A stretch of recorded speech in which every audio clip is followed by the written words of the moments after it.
Hey, welcome back, everybody, to the Knights of the Storm.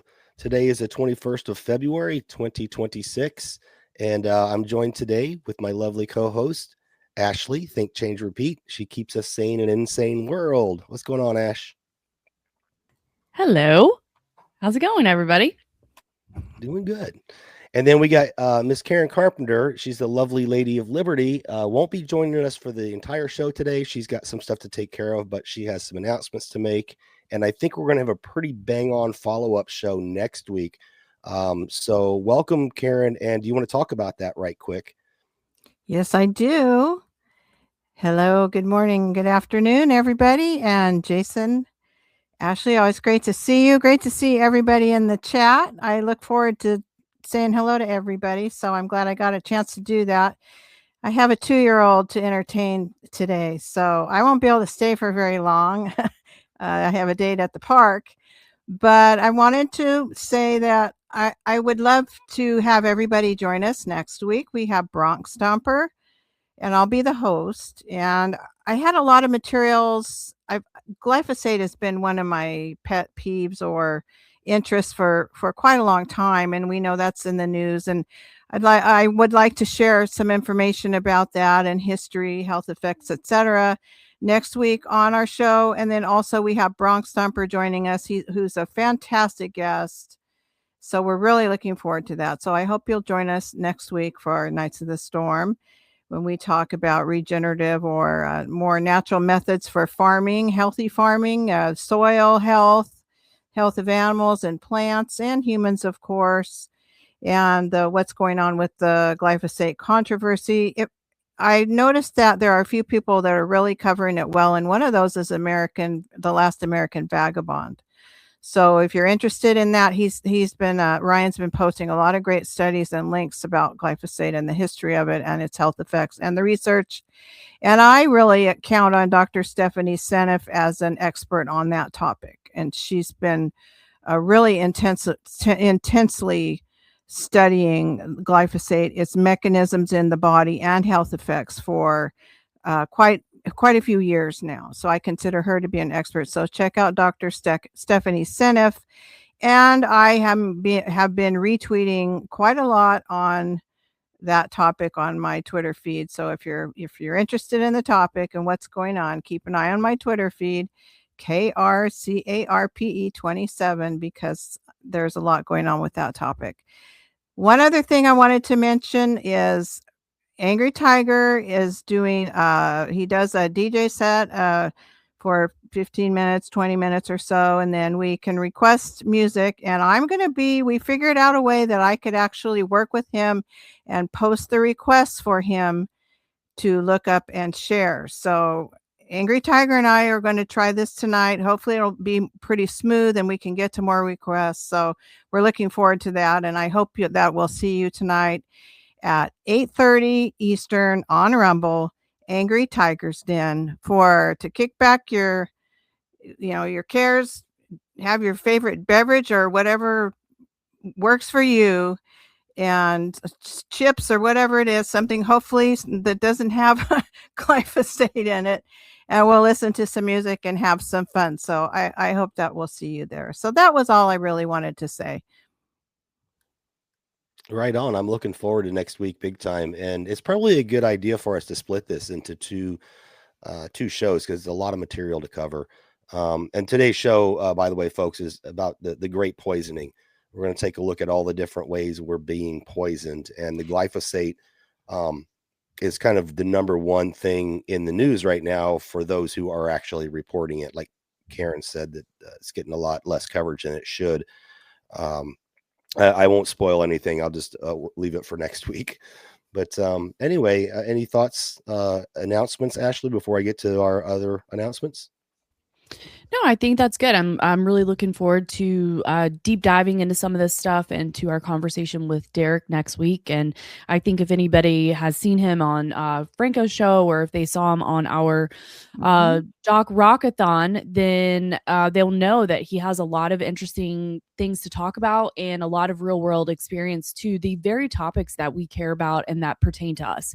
And I think sometimes it can be really overwhelming for us to know even where to start start. And so I think that somebody like Derek is a really good messenger and ambassador for that, because we can start with one area, which could maybe be our food, which can maybe be, okay, what do I need to be looking for? What do I need to ask for?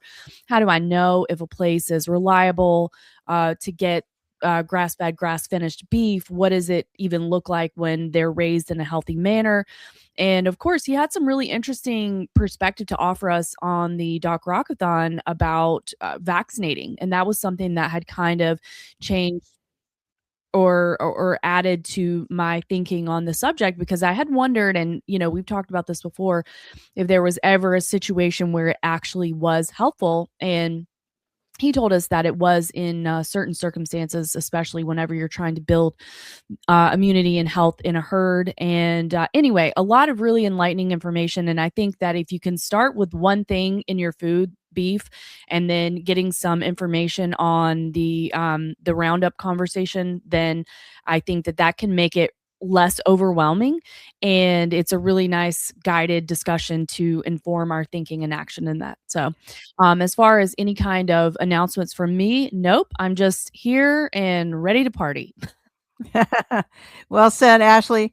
The also there's a labeling is an issue, and that's one way that things are kind of skirted around and put into our foods, and there's becoming, I think that there are more loopholes that are being carved into the labeling process to get things into our food. So it's becoming more tricky, and you really have to be more diligent to eat healthy food. So that's something we'll talk about also.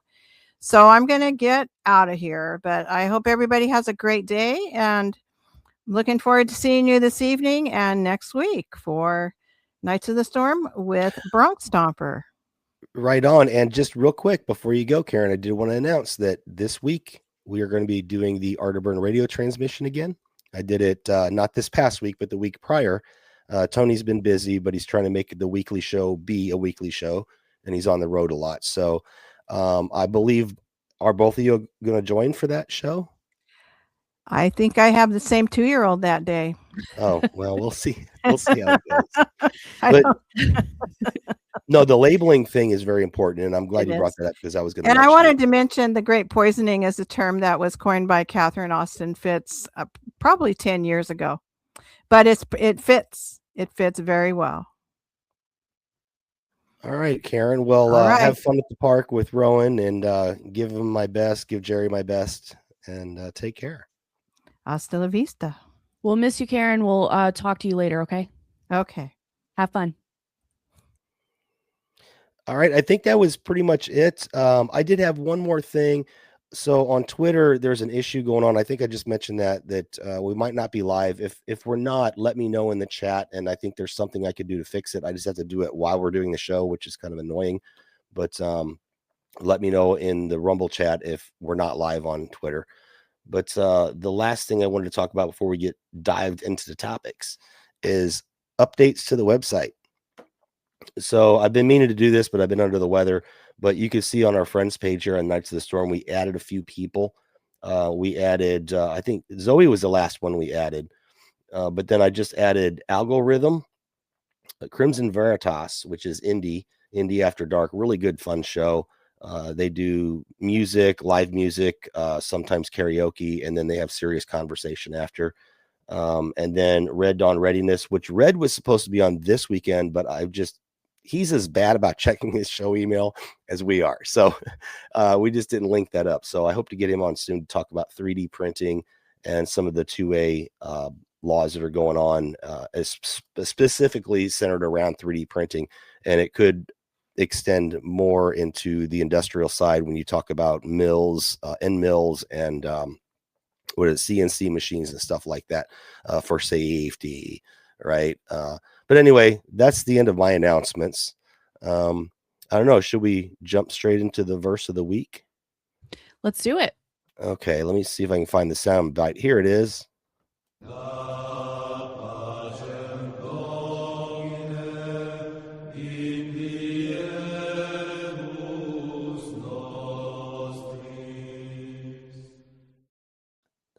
All right, so I picked this out. This is actually a twofer. There's two verses. One comes from Luke and the other comes from Revelation. And this is one that has come up many times. And we tried to figure out what it meant back in the day when I was a kid. And my first story, unless Ashley wants to go first, my first story actually relates to this. But let me go ahead and throw it up. So we're looking at Luke 23, 28 through 30. Jesus turned, oh, and for context, by the way, this is when they were inquisiting Jesus and getting ready to haul him off for crucifixion. Luke is writing about it, and he says, so that's kind of the context. This is when he was getting ready to be taken off to be crucified. It says, Jesus turned and said to them, "Daughters of Jerusalem, do not weep for me, weep for yourselves and for your children. For the time will come when you will say, blessed are the childless women, the wombs that never bore, and the breasts that never nursed. Then they will say to the mountains, fall on us, and the hills to cover us." So this is something that really didn't make sense. But then you go fast forward into Revelation. This is Revelation 6, verses 15 through 17. Basically, the same thing is reiterated. Then the kings of the earth, the princes, the generals, the rich, the mighty, and everyone else, both slave and free, hid in caves and among the rocks of the mountains.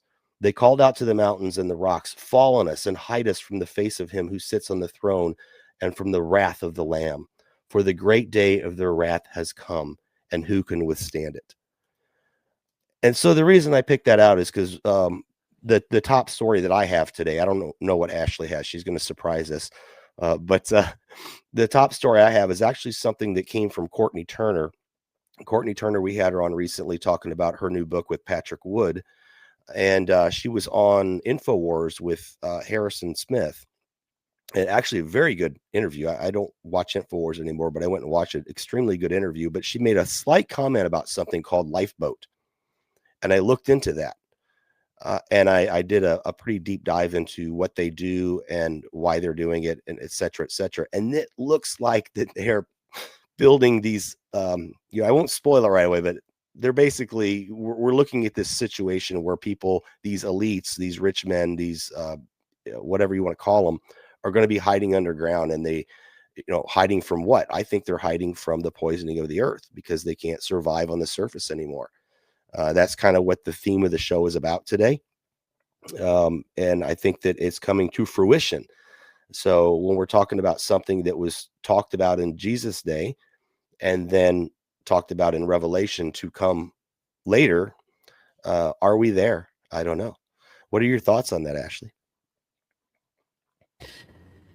Yeah, so I don't know. I'm not an expert on these things, but one of the things that made me think about is that it is generational concerns that we need to have. And I think when we're dealing with this is just my opinion, but when we're dealing with the predator class, the powers that shouldn't be, whatever you want to say, I feel that it's quite obvious that they have been thinking generationally, and certainly not for the health and wealth of mankind. But I think that it is, the reason I'm saying that is because it's an important theme for being concerned generationally, for being concerned for what comes after us.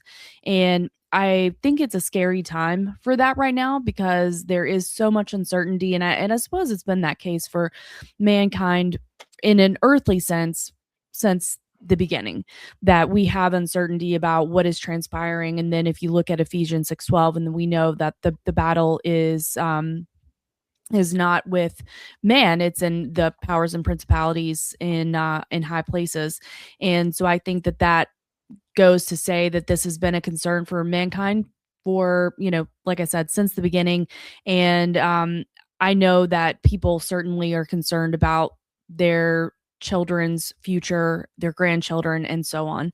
And I sympathize with that. I don't have an answer for that. I think that we, and like I said, in an earthly sense, that we live in very concerning times. And I hope that we can find peace and I don't even want to say happiness, but just some form of peace while we're still here in this realm. But I think that we know that there are people who are interested in making that very difficult for the regular everyday person. The chat agrees with you, Ashley, about it being a long game, and I will reflect back to my grandmother. She was kind of the seed of my faith, is my grandmother telling us, Bible stories, stuff that kids can comprehend. The story of Noah's Ark and stuff like that. Um, and she thought that she was not going to die. She thought that the end time was then because of what she saw. We have gone a long way past that. The Overton window has moved, a million miles to the right at this point. So I do want to keep it in perspective. We don't know where we are on that timeline. I would say that the best thing to do is be educated and be prepared. Always be prepared, mentally, spiritually. Be prepared and know that it may not come in our lifetime, right? We may grow old and die. We don't know. So, but it's worth talking about. It's worth looking at because there are things going on that we'll talk about today that we need to address. We really need to address some of these issues. And the elite, it does look like they have an exit strategy that does not include you and I. Think of the movie Elysium, right? When they're flying up there in their little, their space station or whatever, and all the plebes are down here on the ground with robots. That's actually a great movie. And a lot of movies you can look at for predictive programming. I know you're all on that, Ashley. You're really good with the predictive programming and the MK Ultra stuff. But yeah, I would say keep it in perspective. Let's talk about it, but let's not get all crazy and do what we can do. Any thoughts before we jump off?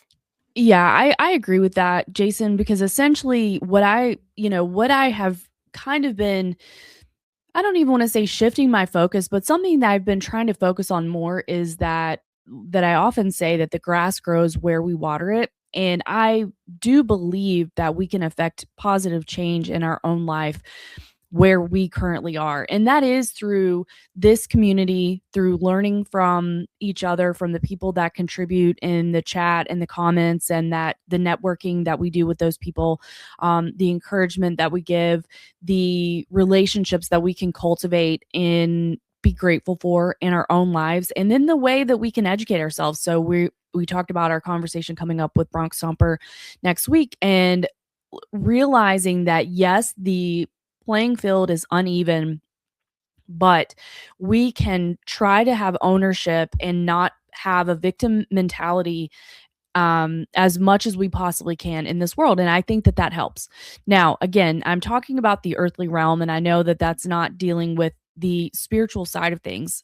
From that perspective, I think that there's work that we all can do to try to be in a better position with our, with God and with our relationship with Him and caring for ourselves in the afterlife. But while we're here in this earthly realm, not only can we cultivate that relationship, but we also can cultivate health and well-being in our own lives right now. And that is in the face of troubling times. That's in the face of the difficulties that we're all faced with our life. Like, there is good things to be found. There is positivity out there. There's education, and there is an ability for us to take back some of what we, some of our own ownership. And that's one of the things that I do like about the Stoicism philosophy, because I feel like it kind of does align with that, in that we do what we need to do, and we try to have the attitude about it that we make the best of a situation that we can. And that is through, whether that's you're pushing a boulder up a hill for all of infinity, or in the case of Marcus Aurelius, I mean, he was an elite of the time. And then there's another one that I'm forgetting about, who was a slave at that time. And they were all writing on, the principle of Stoicism. And of course, I'm not telling anyone to be a Stoic or to take that philosophy. I'm just saying it's something that I think can help us in times where we may feel helpless.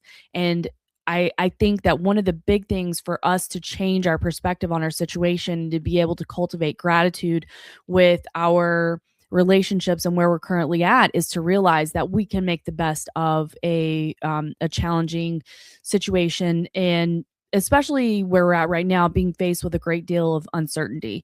It's unsettling. But I think that these conversations and educating ourselves and cultivating gratitude can all help us right now.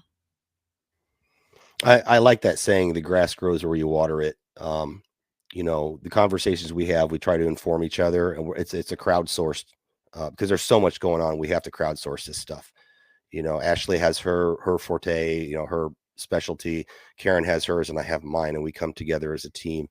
And I get a lot, not just from our team here at Knights of the Storm, and from David Knight and from Gardner Goldsmith, who is in the chat. Hey, what's going on, Guard? But from the chat as well, the people in the chat. So I appreciate that. But yeah, we got to focus on what we can focus on. Be not afraid, but be informed. And on that note, I'm going to go ahead and jump into this. And again, this missed my radar. Courtney Turner brought it up, and I immediately, as I was listening to the interview, by the way, go check that out. It was on, when was that? Was that yesterday or the day before, Ash, that she was on? I think maybe it was Thursday. I could be wrong about that, but she does have it posted on her X account. Yeah, it was a really good interview, about an hour long, a little bit less than an hour long. But yeah, actually, Harrison's the only guy over there I like anymore. I still like Harrison, even though we kind of did a hit piece on him when he did a hit piece on us. But I was fair in that, and I said that I appreciate that Harrison was doing what his boss said. But anyway, neither here nor there. So she mentioned this lifeboat thing, and it took me a minute to find it because I kept finding places where you can get a boat built for your yacht, a lifeboat. So I finally found it. It's actually called Life Shield Bunkers. She had mentioned it. And again, going back to the theme of the day, we're talking about the poisoning of everything in our environment it's almost like they're trying to terraform this world to make it unlivable for humans as we exist today. That's almost what it seems like, but they have an exit strategy, and this is one of the solutions here. So it's called Life Shield Bunkers. You can go find the website at lifeboat.com. And I'm going to read about this because building bunkers is nothing new. They've been doing this since the Cold War era. Have you ever seen what's that movie that had, oh God, who was in it? I can't remember the name of the movie. David Knight references it all the time. It's a hilarious movie. A Blast from the Past. That's it. The name of the movie. Where they go down in the bunker and an airplane hits and they think the world blew up, and they're down there for like 20 years or so. And they come up and the world is what we see it today. And they were like, oh my gosh, everyone's a freaking mutant. It's like, it was a hilarious movie. But anyway, I got to looking into this because she had mentioned that there was, talked about Elon with this Boring Company. And, we've read stories and heard about the elite having their bunkers already built underground. Some people, they're above ground. I know there's some here in the Ozarks where people have literally 6 foot thick concrete walls. It's multiple reinforced. Now that seems like a bit of an overkill. It's a lot of money. And they have stockpiled food and all this other stuff, which I just talked to Levi about earlier. He had some good insights on that. We may do a show on it, a special show with me and Levi to talk about that. But anyway, so we get the Lifeboat Foundation Life Shield Bunkers. And what this is, let me go ahead and play this short video. Mute myself here. It's a very short video. Join our survival colonies. Secure your future in our state-of-the-art underground bunkers. Like I said, very short video. They also have proposed space colonies. And I don't know, to me, this looks like a 15-minute city, a way to get people in. So if that's what they want, let them have it. I'd rather be in the open air. But if everything's poisoned, what do we do? So I'll read here the overview of this Life Shield Bunker program. It's a complement our space habitat program. It's a fallback position in case programs such as our BioShield and NanoShield fail globally or locally. So I'm going to pause there because that's the first thing I did when I saw this BioShield and NanoShield initiative. I was like, what the heck is that? And this is kind of scary because it really opens your eyes as to what's really going on in the background. And that's the deep dive into this, is what they're aware of. Okay, what they're aware of as far as the poisoning of the planet to make it, well, maybe not unlivable, but you might get cancers, you might die early, you might not be able to have children. That's what we're seeing kind of right now. So before I jump into the BioShield and NanoShield, do you have anything you want to comment on this? Well, I just to touch on the fact that you said there has been some predictive programming surrounding this. And if not these exact situations, I definitely think that there is something to the idea of building societies elsewhere in protective mechanisms, whether that's a bunker in space or an underground bunker, or these last vestiges of society, this rich versus poor situation of who is able to survive. I think that these themes are very well worn, and they are in the human consciousness for a reason. And I do think that there have been many hints that this is the exact type of situation that is being set up for us in today's day and time. Now, does that mean that this is 2030, 2040, 2070? Of course, we don't know. We don't read the future or anything like that. We can just see that the ideas are in the zeitgeist. And I do think that's one of the things that I think that we need to be careful of is when things are being put out there, even if they sound reasonable and true, I think that we need to understand that, and I don't want to sound preachy here. So let me just say this. I mean, for myself, that one of the things that I try to understand is that when I see something in a movie or that is written in a book and then is portrayed on, in television and film or something like that, or even a news story, I believe in the power of neuro linguistic programming. I believe in the power of symbols, in what that can cause in our own subconscious mind, the connections that can be made there, or the thoughts that could potentially be cultivated from these things. So that's one of the things that I'm trying to be careful about of what we're seeing. And sometimes I think that things like this are purely a manipulation tool. We don't know. We can speculate, and we definitely know that they have put this into the ether, that they are interested in the underground bunkers, in preservation, in a crap hits the fan situation. So I find all of that to be interesting. I try to take it with a grain of salt as far as what my own line of thinking is about it. And then I do think there have been several examples of finding out about these people potentially having their own underground bunkers here in an earthly sense.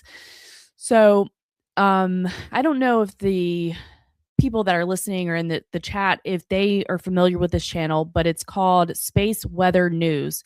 And he's over on YouTube, and then his handle on his handle on Twitter is Space Weather News, and I believe his channel is called Suspicious Observers. So this is a guy that is saying that through understanding the activity of the sun and through these 12,000, 6,000 year disaster cycles here on Earth, and a bunch of other research and a lot of other conversations with people that are connected with who knows, whatever. NASA being one of them, which is why I take that with a grain of salt, but essentially that they're predicting that we're close to another disaster cycle for planet Earth, which would potentially be, their prediction is essentially that the magnetic fields of Earth, which is what protects us from major radiation from the sun. We all know that. And that's how you can see aurora borealis. That's because that the protection is in place.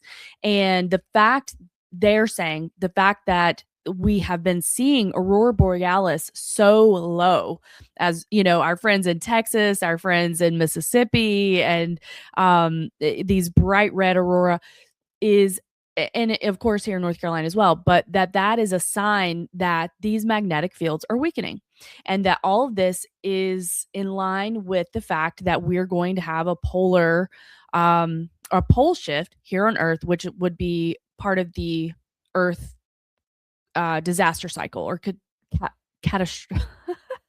the catastrophe cycle on Earth. And then he has pointed out, and I'm not telling anybody to believe that. I'm just saying that this guy is out there. This is what they're saying.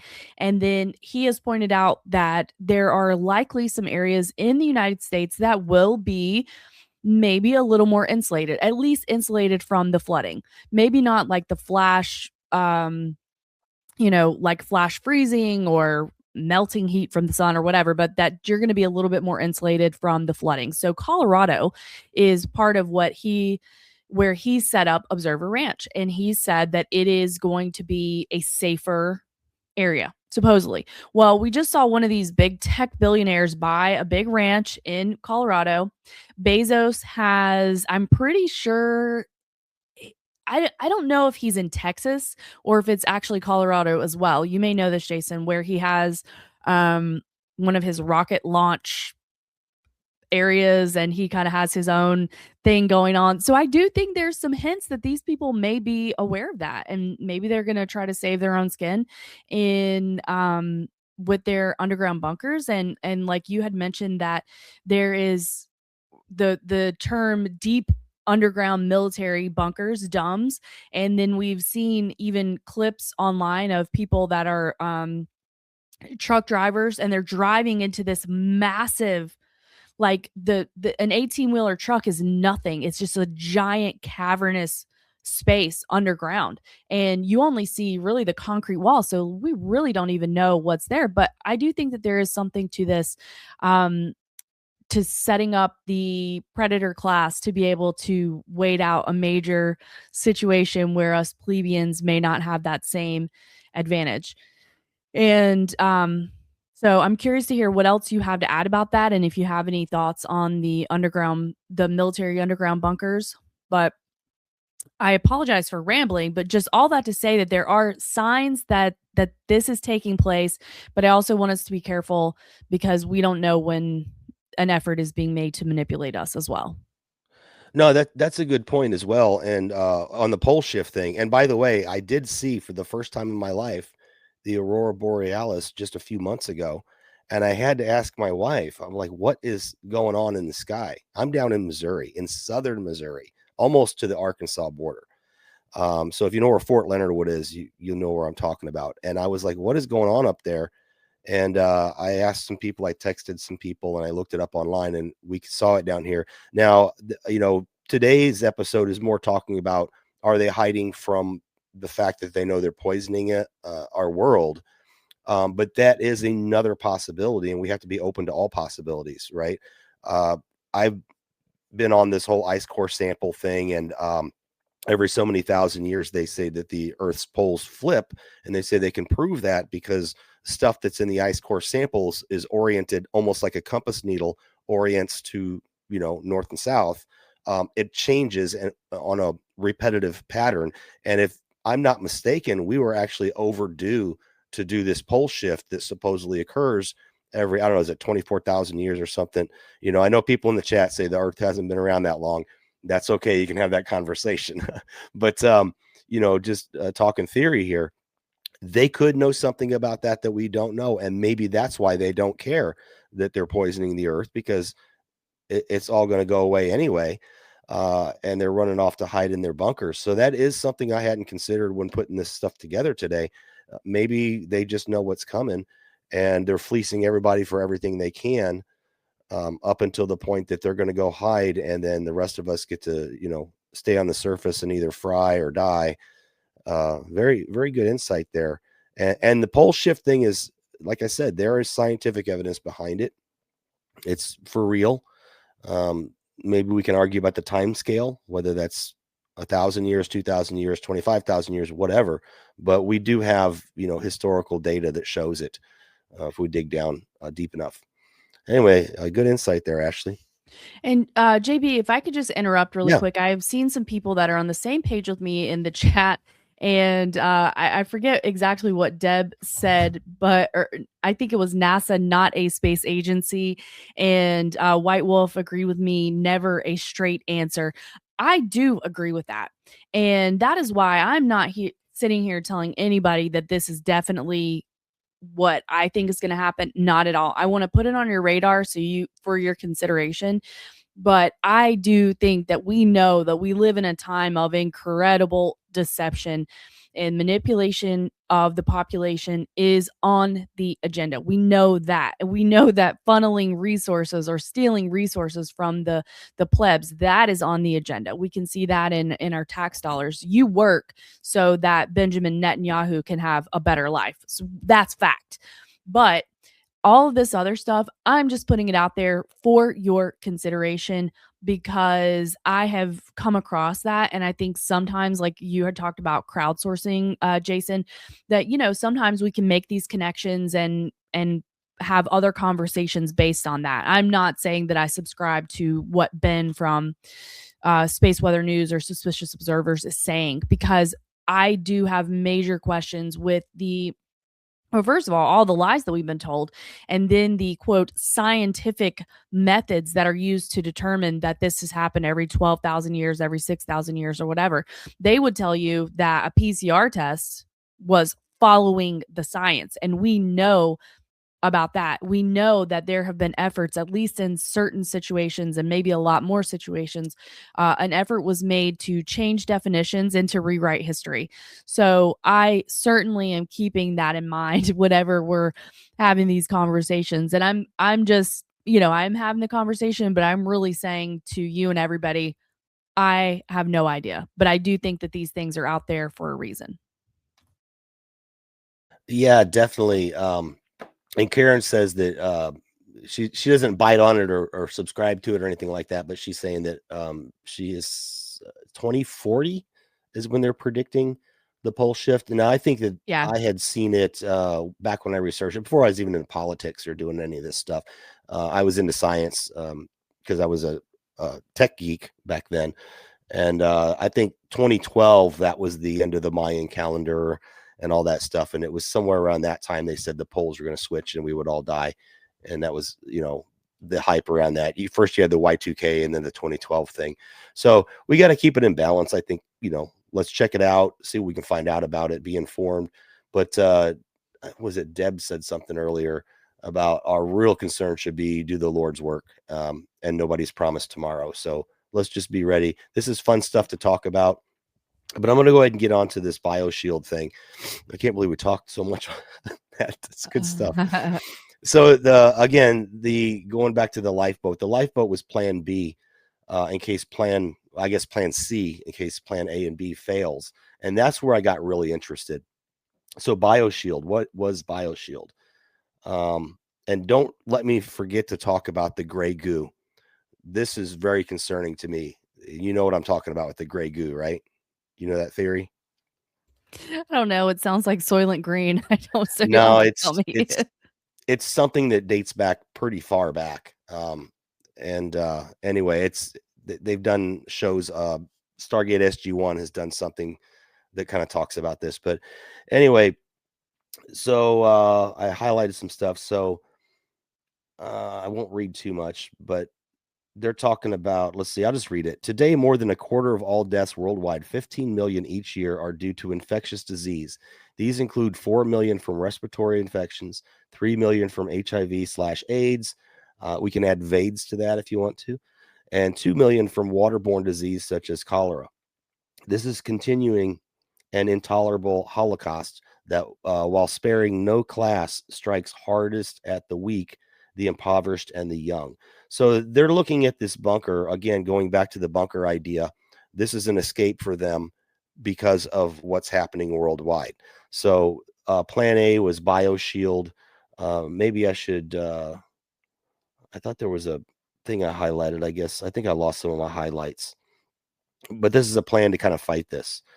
So they're looking at how to stop this spread, if you will, so they don't have to run to their bunkers. And let's face it, the bunkers could be a novelty. It could just be like rich people saying, well, I got one of those, kind of like having a helicopter or a yacht. So we have to keep it in perspective. These are people with money to waste, right? So anyway, so they're talking about how to implement this BioShield program. And they're looking at, rules and regulations can slow down development of any bioweapon until the BioShield is complete. So they're talking about bioweapons. And I'm going to have to read the highlights. There was so much to go in here. I had to highlight certain things. So I'll try to stick to those so we can get an idea of what they're looking at. That's kind of where I'm going, what they're looking at.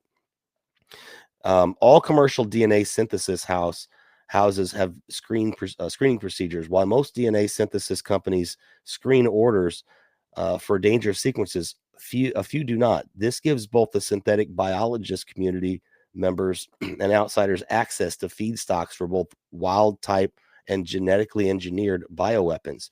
So, and I know there's some people that don't believe in DNA that are in our audience. That's fine. I'm just telling you what they're talking about. They're basically, what they're saying right there is that there are, let's call it gain of function, if you will. This stuff is obviously, there's something going on, and they're concerned with procedures put in place that it could become fall in the hands of someone who's not regulated and become a weapon. And we can talk about the lab leak theory and all that crap all day long.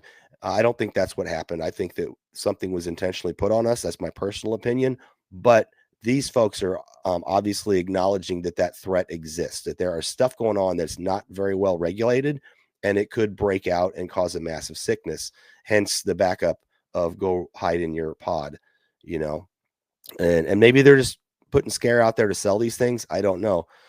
But I mean, how much money would you make when only like 10 people in the world can afford to build these?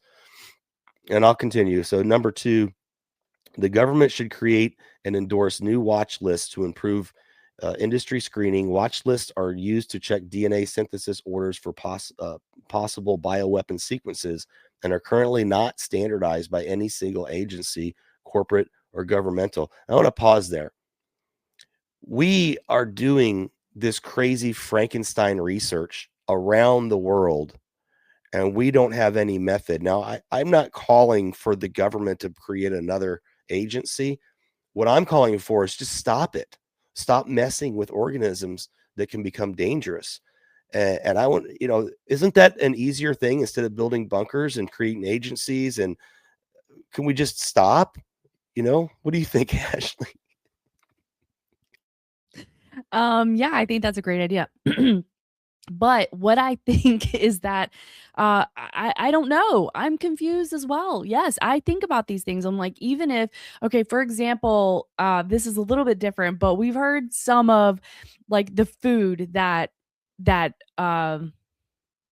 Prince Charles or King Charles or whatever he goes by these days, what type of food quality he has, which is, organic this and organic that. And, of course, all the money is funded by the taxpayers of people in the UK. But how do they know that they are not ingesting some of the same toxins, for example, forever chemicals and things like that, that they don't regulate, or that they don't try to address these powerful people that are considered the elites? I do not call them elites. I call them the predator class. But how do they know that they're not being exposed to these things as well?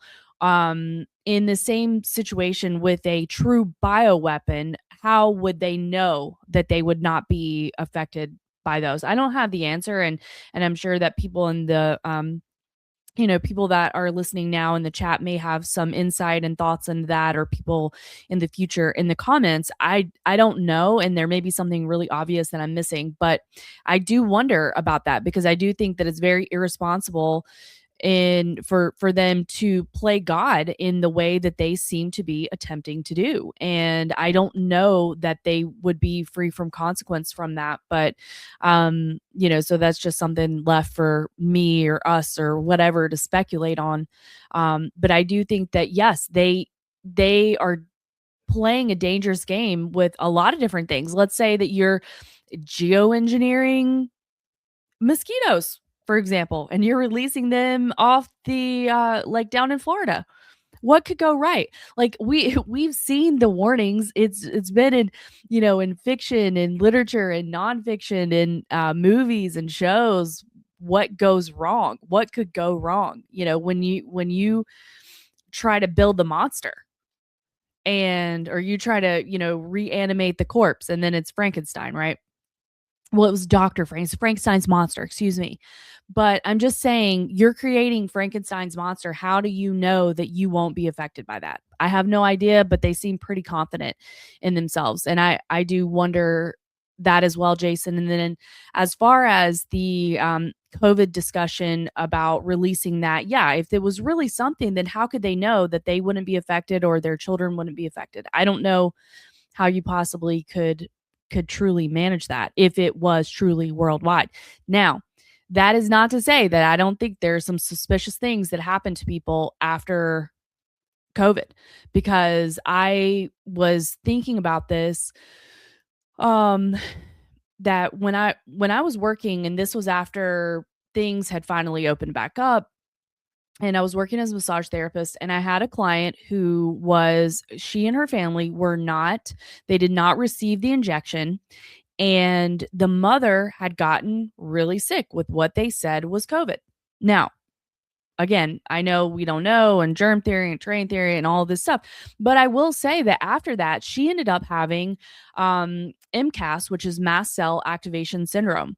And that is being extremely sensitive to histamine that's being kind of in an inflammatory state. And that meant for her that she had to be very careful and deliberate about changing her diet to very non-inflammatory things like sweet potatoes and turkey, and like some of this kind of a very plain basic diet in order to calm down the mast cell activation. So maybe that can be post-viral in general, but I'm just saying that I do think these people are very irresponsible with whatever they're working on, and I don't know how they could guarantee that it wouldn't come back on them, affect them or their family.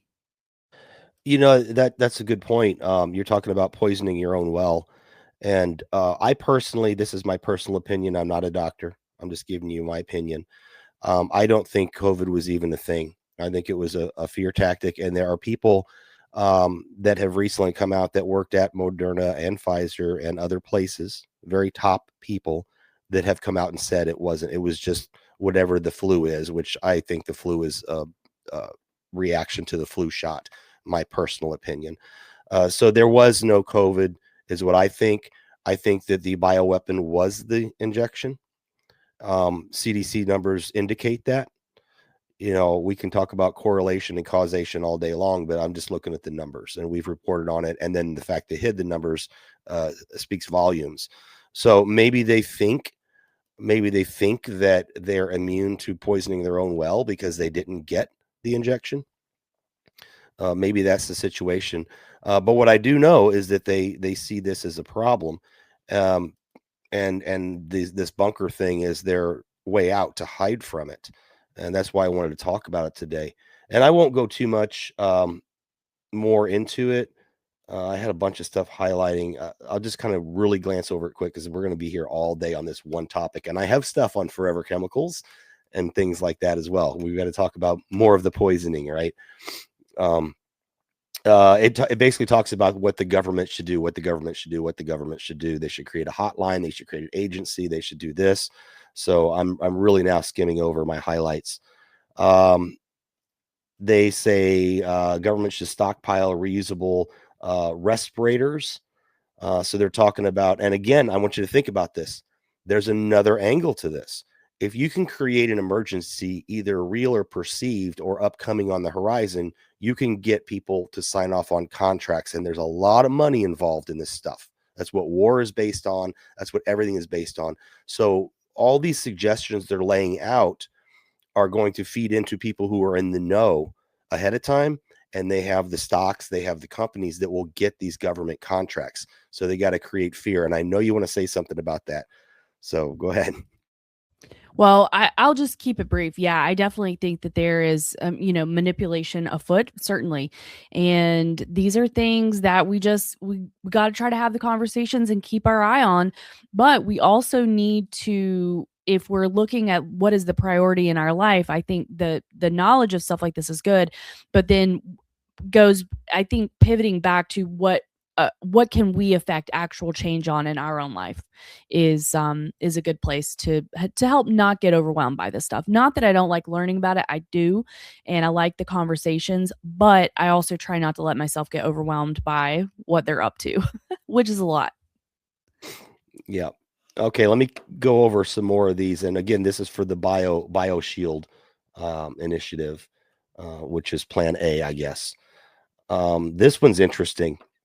They suggest for a regular pandemic that is only 1% fatal or less, governments should consider handing out cash prizes to random citizens who wear respirators, in addition to implementing rules/laws that require wearing them.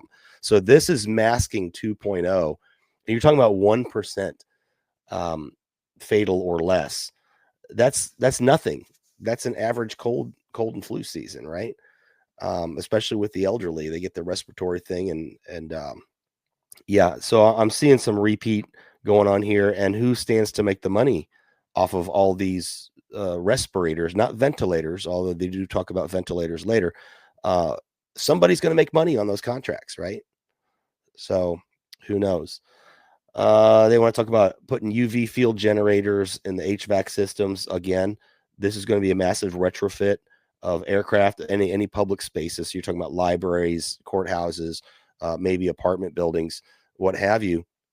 There you go. There's a whole retrofit that has to happen. Somebody's going to make money with those systems. Stockpiling of antiviral drugs. Oh yeah, you mean the ones that we didn't allow during COVID? You know, hydroxychloroquine and ivermectin were not allowed. Those are antiviral drugs that were extremely effective, along with the Z-Pak, thing. But they're talking about stockpiling those. I guess they must have shifted their positions where their stocks are lying. So then now they got a heavy investment in there. Maybe they bought the stock when it was down, when it was bad. So they got it low. Now they want to ramp it up. There's always money behind this, folks. Again, stockpiling of ventilators. What happened to all the ventilators that we made for COVID? What happened to all those? We should be stockpiled already, right? BiPAP and CPAP machines. And the government to announce your best chance of surviving a pandemic, again, natural or otherwise. So they've come out and admitted it may not be a natural pandemic, right? It could be fictitious. It could be released. Who knows? It's just simply to stay at home. So we're back to the isolation technique again. So this was Plan A. I mean, they're talking about more development of rapid detection technology. So we're talking about going above and beyond the PCR test, which we know don't work. That way they can get a confirmed, hey, we have a hit here. We have a hit here. Stay home, take your respirator. Here's some cash. Here's some cash for you, because we saw you wearing your respirator over at Pizza Hut, where you were standing 6 feet apart from everybody. Smart materials such as antiviral surface coating. So now we're talking about technology that they're going to, like a smart dust type thing that we're going to spread on everything. So everything we've talked about in the last several years, this is a scare tactic to ramp up the production of those things, and people will make money on it. That's what I'm kind of seeing here. Further advances in sequencing technology, blah, blah, blah. So, and here we go with the universal flu vaccine. So now they're talking about vaccines that's going to be universal. And I have some stuff on that. They just, and I'll sidetrack real quick and get your comments on it. They just had, I have it here ready to go. I won't put it on screen. Yeah, I will. Why not? Handy sent me this. So the FDA refused to review Moderna's new mRNA flu vaccine, and they're trying to make a universal one, mRNA flu vaccine. Now, we already know that they have a bivalent one out there. I tried to find the info on it. It's kind of been scrubbed from the internet, but it's been for like 3 years now in circulation. There is a flu vaccine that was announced that had the COVID booster bundled with it. Now they've kind of changed their story and says, no, get the booster, the bivalent booster, which is COVID only, with your flu vaccine to save time. And you get one in each arm so you don't have too many side effects or whatever. That's not what was reported 2 years ago. I'm just saying that right off the bat. And we can go back in our archives and find where we put that on screen. And there were people that came out I think it was maybe the World Economic Forum or something, or Davos or something a couple years ago, where they said it was going to be ready within a couple months. And that's been a few years ago now. So I don't buy this, that it's not already out there, mRNAs and everything. But even though, and this was a big story, the FDA refused to review Moderna's mRNA flu vaccine. They turned around and did it anyway. And I'll pause there. I won't get into this too deep, but I'm getting myself sidetracked, Ashley. So what do you got on that? Where do we leave off with the other thing? Well, we left off just covering some of what they were talking about as far as the supplies that they wanted to be stocked up on, essentially using, you referred to it as, pandemic 2.0 or COVID 2.0, but them ramping up their sort of detection software or detection modalities, the smart dust or whatever they were using to employ that they could spray on surfaces. I mean, all these things are horrifying. But I do think that I think that classifying it as pandemic 2.0 is pretty good, because we have heard them reference the next pandemic. There's a very famous video quote of Bill Gates saying that the next one is really going to get their attention, and it's horribly cringe, and he's just such a disgusting cretin. It's very off-putting, but he's in such a position of wealth and influence at this time that he doesn't care about his perception and the rest of society, I guess. Although comments are always turned off on anything like a video of him that's on YouTube or anything that's shared on X from that account. It is always turned off because people detest him for a reason. Anyway, I think that it is at least laying the groundwork in similar to what we saw from the report from Iron Mountain, things like this, these documents, these leading up to Event 201, things like that. So I think it's like it's a piece of that puzzle of what they may try to pull off next, and sort of their wish list of like what would we like? Well, this time, instead of people wearing masks, now we want to encourage them to wear respirators. We saw them mention the same technique of encouraging, like, oh, here, come and get some French fries for taking a lethal injection or whatever you're doing. And, so then it's very insulting. It's very cringe that they think that this will work, and on a certain amount of people it did work. But anyway, that's where you're at, Jason. Just they're ramping up. Yeah. They're stair-stepping on what we saw from last time. Well, whether real or perceived, right? And it makes me think that this may be real, whether it's a bioweapon or what it is, or a natural occurring thing. They are putting in their stakeholders for the infrastructure to make money off of it. And I'm glad you mentioned Bill Gates, because the next thing I had highlighted when it talked about universal flu vaccine, which is a big topic right now in the news. They say we support Bill Gates's $12 million universal flu vaccine development. So he stands to make a lot of money. And he's come out and said that the vaccines, it's his biggest return on investment. He's on air talking about that.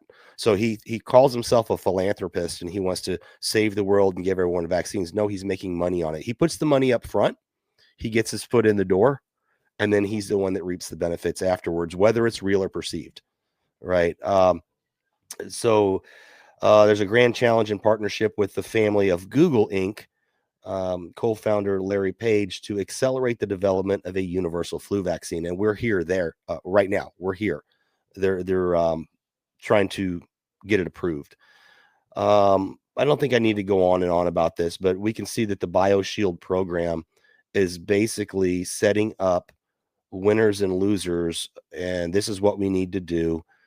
And certain people will be in the know, and they will create the technologies. And once the technologies are, and government's involved, so there's government money involved as well. And then who knows, like, not all false flags are fake. Some are real. Are people going to die to make sure they can sell product or push product? Probably so. And let me go back now to the bunker thing. So that was the bunker thing. As I was saying, the bunker thing was a plan C, if you will. Plan A was, hey, let's stop the next pandemic, even though they admit that it could be not natural. That speaks volumes right there. Let's see what the other thing was. Where the heck was it? Go all the way back up to the top. I got a lot of windows here, Ashley, so I'm trying to keep track of it, and I'm still not 100%. No worries. I'll keep you reined in. Yeah, you're gonna have to. It's a fallback position in case BioShield and NanoShield. This is where we're going to get into gray goo. NanoShield. This is the other thing that they're worried about. The most immediate danger facing life on Earth is probably that posed by biological weapons and emergent disease. The Lifeboat Foundation BioShield proposal. This is supposed to be NanoShield. Okay. So yeah, it's going back to the BioShield thing. However, tomorrow's biggest danger is nano weapons. Now, this is something we see in development right now. And one could argue, I've seen a lot of videos online, and I know microscopy, I can't say that word. The art of, yes, it can be tricky, and there could be tricks of light. But I've seen a lot of people that have blood samples from embalmed people, and the vaccine, when it was when it was produced years ago, that they have a sample of it, and there seems to be some weird stuff going on there, some self-assembly and nanotech in there. And I know people might think that's crazy, but hey, I've seen it. Sasha Latypova's talked about it. I think Dr. Jane Ruby's talked about it. They've done a lot of studies on this, and this is something that wouldn't be seen until a certain amount of time went by. So the self-assembling technology is there. Was it in the vaccine? I don't know. Are we seeing stuff that's just a trick of light? By the way, they're moving the slide under the doggone microscope. I don't know. But Denver Attaway's come on many times and showed that the technology exists. There's patents on it. They have practical applications of it. So that's the other poisoning of us when it comes to our bodies. And right now, folks, we're talking about poisoning of us in general. I'm into the bodies thing, right? To the viruses, if you believe they exist, whatever it is. It could be chemicals, it could be anything. But here, this one is talking about nanotech.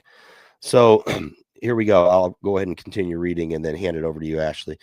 As the threshold for self-organizing nanotechnology approaches, we will then need to invest specifically in the development of defensive technologies in that area. Again, why do it? Why are you creating an enemy that you then need to sell a defense? This is a problem reaction solution model. Let's just not do the nanotech. Okay, let's just not do it. But here we go. They're doing it anyway, including the creation of a technological immune system. And I'll read the rest of it. Why is that? Okay. Self-replicating weapons that make copies of themselves. Their only means of attack may be to eat the enemy or his resources as they self-replicate. Non-replicating nano weapons, similar to the tools of war today that are manufactured in a factory, and then used in battle. So the difference here, they're talking about the difference in nanotech, is right now the nanotech we have is stuff that they make in a factory. And it's just basically little machines that do tasks. What they're talking about, and this is where the gray goo theory comes in, and it's been around for a long time, rather than make the machines to do the task, they make a machine that makes more of itself, self-replicating. And they have this in Stargate SG-1. The replicators was one of the big enemies, and that comes back in the other franchises that bounced off that, like Stargate Atlantis and stuff like that. The replicators basically consume everything and convert that into material to make more of itself, and then it just goes on and on and on.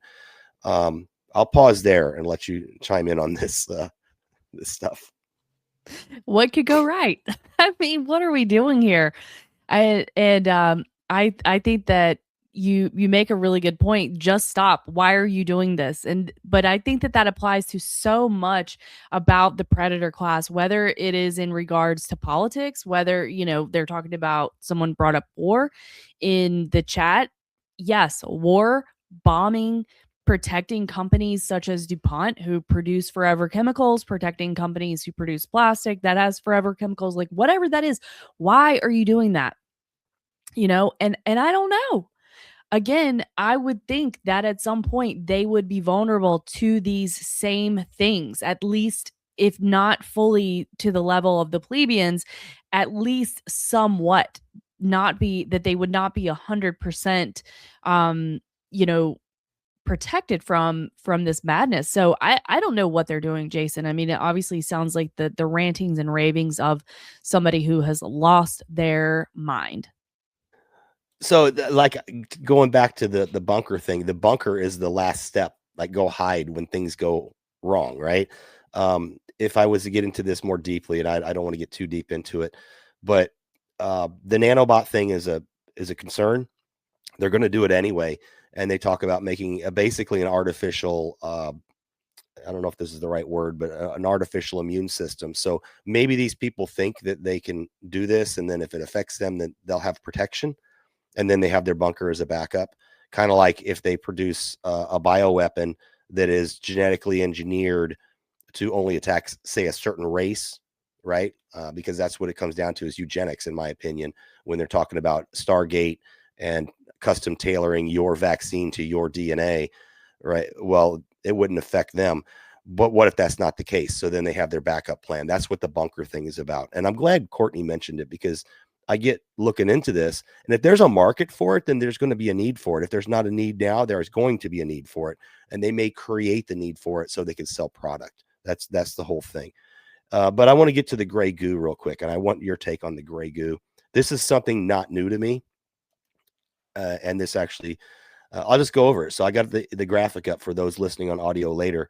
The gray goo scenario, been around for a long time. The first assembler, so you're talking about a nanobot. The first assembler is created to convert organic matter, that would be you and I, plant life, maybe what's in the soil, whatever, into other materials. So it's basically making building blocks. The assembler is programmed to create new units identical to itself. So now we've got, from one little nanobot to two. And then number three, each unit follows the same programming instruction to consume and multiply. So now we got a field of these things, the same thing. And their whole job is just to replicate. That's why they call them the replicators. And they actually refer to these in this document as replicators, as they were referred to in Stargate SG-1 as replicators. The manufacturing rate becomes exponential, of course it would, producing greater and greater numbers of assemblers. Eventually, the assemblers would strip the Earth of all organic matter, leaving only nanomachines behind. And that was the case, again, predictive programming in Stargate SG-1. The replicators got out of hand, and somehow they created a black hole to distort time, or a time distortion device to kind of hold them there for a while. But what happened to be only a couple years for us because of time, and of course this is not fact, right? This is a TV theory. But in the show, what happened was they experienced like thousands of years in the few years we experienced. It was a stopgap. But in that time, they had stripped the entire planet that they had been taken down to, and trapped there through the time dilation thing.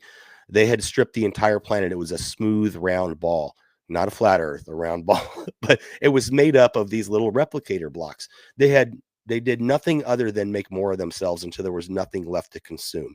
And that is that's kind of scary that this is it's a TV plot, it's a movie plot, but this is a real concern that people have. So again, why are we making these things? What's your thoughts on the gray goo? My thought is it's horrifying. I mean, it sounds like something straight out of Black Mirror. And I don't know. I mean, it's difficult for me, for somebody at my intellectual level to conceptualize that, because obviously a lot of this sounds like very advanced technology, and it's really not in my, not in my wheelhouse. But I do think that there is something to what we don't know that they are capable of. What are they up to? I think that we have seen by certain J. Epstein vacations email dump that there's a lot of conversations happening that have only been speculated by us and the public. And there's definitely a lot going on behind the scenes. Now, I think that something like that is horrifying. I think it has horrific implications if something like that is able to be created. And why would you ever do that? I mean, and a lot of this goes down to the questions of ethics. However, whenever you have people who have no consequence and no conscience and all the money, then this is why ethics does not land with them, that they are not held to any standards of ethics. Clearly, this could end all of humanity. Like, why would you be playing with something like that? Because there are no ethics in regards to these people who are essentially mad scientists run amok, in my opinion. Well, again, and I'll kind of hit their recommendations, because this could be real or perceived. Maybe they don't really have the ability to do this, but they're going to sell a product based off of the fear of it, right? Yeah, And I think that's a good point. Sorry to interrupt, Jason. One more good. thing that I wanted to add was that I mean, it's so silly because it's like if they're working on stuff like this, they don't have a cure for cancer supposedly, but yet we can create a self-replicating nanobot that can wipe out the entire every bit of life on planet Earth. Cool. Like why is that even something that is in the ether that would be considered? We have real world problems here dealing with real humans and real animals and real life form and real soil and microbiomes and things like that. But no, we want to talk about nanobots that are going to strip the earth of all living matter. Like, what are we doing? Yeah. Well, they're going to make money for sure. And I'll just run really quickly. I know we were going long on this topic, but so what they're selling for a proposal is threat detection. So again, we're talking about testing and stuff like that. I mean, do you really need to detect it if you built it? I don't know. Non-specific immunity defenses. So we're talking now, in a nutshell, little more robots, right? More robots to detect for robots. Inspection nanorobots could be deployed to an area that is suspected of having any signs of possible I can't say the word, any of this activity, right? If it's detected, there could be a response from the pre-positioned stores of generic defensive nanorobots. So this is kind of your artificial immune system, not necessarily inside the body, but it could be spread on surfaces or whatever. Manufactured by a global network of defensive nanofactory stations. Again, contracting money that have been put in place well in advance of the outbreak of the threat. So they're talking about doing this stuff in advance of an actual threat. So that's why I say real or perceived. So if the government bites off on this, and trust me, I worked in the government, the people up high I don't care if they have a master's degree, a doctorate, they're not really that smart. I'm telling you right now, they're not that smart. You were going to say something. Let me go ahead and pause. Yes. So Yona had put in the chat, but it's ecophagic. That was the word that you were that I won't try to say. I won't try yes. to say. Yeah. But I do agree with you that this, even whether this is real or this is just simply being put out there, I do think it's important because oftentimes, like, or in retrospect, after the COVID debacle, there was a lot of people that were identifying many different pieces to that puzzle. So we did see the, for example, like Event 201, and then there were people that found the interviews with Carrie Mullis speaking out against that particular use for the PCR. And then we learned about Operation Lockstep, and we learned about, all of these different things. So a document like this could be a piece of that puzzle and certainly used to manipulate people, as you said, whether this is real or it's not real. But we're ginning up fear, then we're using that in order to get more resources from people and potentially get compliance from them. And it's really hard to say, but I think that a lot of this technology too is it's too advanced really for me to imagine at the very least. But we don't know. But I think it was there was a quote in there from White Wolf, but basically that there definitely is, a lot of this stuff that we need to take it with a grain of salt. I do agree with that. We don't know if this is true. We don't know if it's a like you said, a plan to just get more resources to extract more money from people, or if it's a piece in a greater puzzle that will be revealed to us more in the future. And the reason I included this in the great poisoning, is because even if this is a perceived threat or a fake threat, the solutions are poison. And let me get to this. I'll go ahead and just read these highlights here. And so part of this, reacting to this, ultrasound in the proper resonant frequency could deliver destructive amounts of energy, which would be on us as well. That's where the poisoning comes in. So even if this gray goo doesn't exist and these nanobots aren't eating us alive to make more nanobots, their proposed solution is poison to us, because we know the effects of EMF and frequency has on the body, depending on the frequency and the intensity and the duration. But anyway, I'll go ahead and start over. Ultrasound in the proper resonant frequency could deliver destructive amounts of energy into pre-specified and molecularly precise objects, which could be you. Specific surface chemistries can be attacked via the relevant chemical reactions. Chemical bonds can also be broken by electromagnetic quanta and the correct frequency. And then again here, exposure to gigahertz microwaves might pump unplanned energy into purely mechanical components of nanorobots, such as the logic rods in mechanical nanocomputers operating at the gigahertz frequencies, thus permeating. And I'll shorten it by saying it's kind of what an EMP would do to electronics. You're overloading it, right? That cannot be good for us. And I'll pause here. I mean, there's some other weird stuff. They're talking about making other nanorobots to fight nanorobots. Emergency defenses, and this is again in the aftermath. Advanced molecular manufacturing and nanomedicine should allow us. So nanomedicine, there you go. They're going to poison us with nanorobots, and we've already talked about wearables. RFK has talked about wearables, implantables. We've already got people wearing those CGMs or whatever, continuous glucose monitors, wearing Fitbit watches, wearing stuff like that. And I have something we may or may not get to about a brain computer interface that's like nanoscale. Well, not nanoscale. It's just very, very tiny. That's actually makeable now, and they're testing it. Anyway, I'll go ahead and pull this off.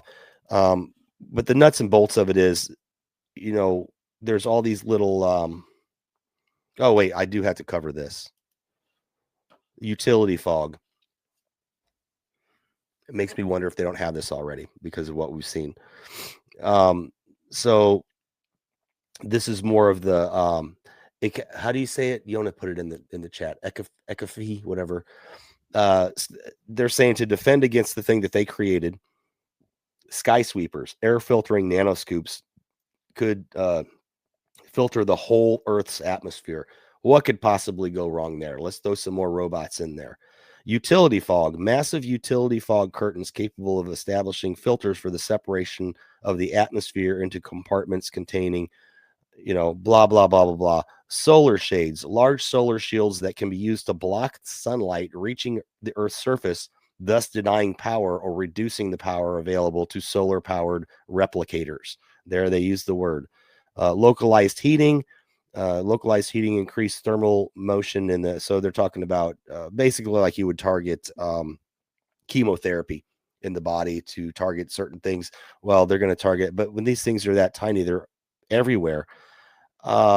EMP, they talk about using EMP to wipe them out. And I think that was one of the things they did in Stargate. Their first defense against these replicators was an EMP rifle.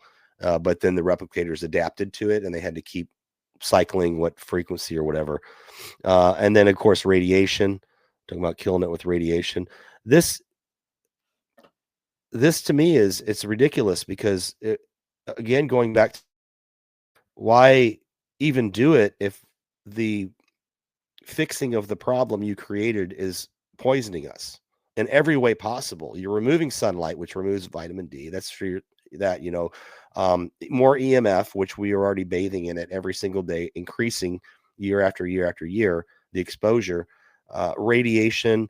Let's throw an EMP out there so that our power lines go down and people freeze to death, don't have air conditioning, et cetera, et cetera. I don't know. Crazy times, huh? Yeah, it is crazy And times. Go ahead. oh, I was going to say, and of course, the number 5 thing was new monitoring agencies. So we have to build up some more government to monitor, and that was it for that. The gray goo. Yeah, we need more 3-letter agencies for sure, paid for by our tax dollars.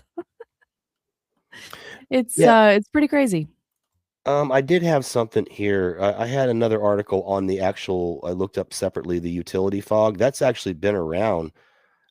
This was originally published in 1993. I won't get into it, but just know that this has been around. And I had something else that was interesting. No, I think I might have closed that window out. But a lot of this stuff was written about like 20, 25 years ago. And G. Edward Griffin was actually a co-author on some of it, talking about this stuff. So I take what he has to say pretty on his face to say that there was a concern of his. I mean, he's a smart guy. I mean, he's 90 something years old, right? He's sharper than I am. So anyway, that's what I had on the gray goo and the the bunkers and stuff like that. I found it very fascinating. I'm glad that Courtney mentioned it because I had a good time for 2 days deep diving into it, reading about it. Yeah, very, very good. And I think that interestingly enough, a lot of this stuff does tie into some of the Epstein files. So that's one of the things that I wanted to cover. I know the Epstein files. But maybe not in the way that you think. And I thought I was kind of done with it too, to be honest. And I was like, okay, what we had mentioned that we did not want to get into that really, and that it is difficult because we don't have context. I do consider it to be information warfare for sure. However, I ended up coming across a channel today that was called Mind Unveiled.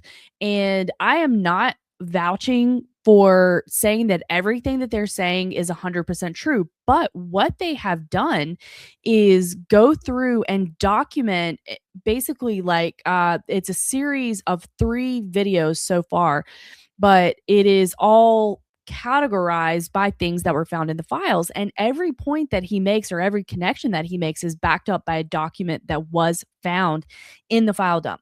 Now, before I want to show a couple of clips from this channel, but I think it actually does dovetail nicely into what you were talking about, Jason, and like you said, continuing part 2 of the poisoning, because Karen's going to really get into the, to the Roundup conversation, and there's a lot of implications for that. And then we will be discussing, our food and things like that, which is a huge piece of this puzzle.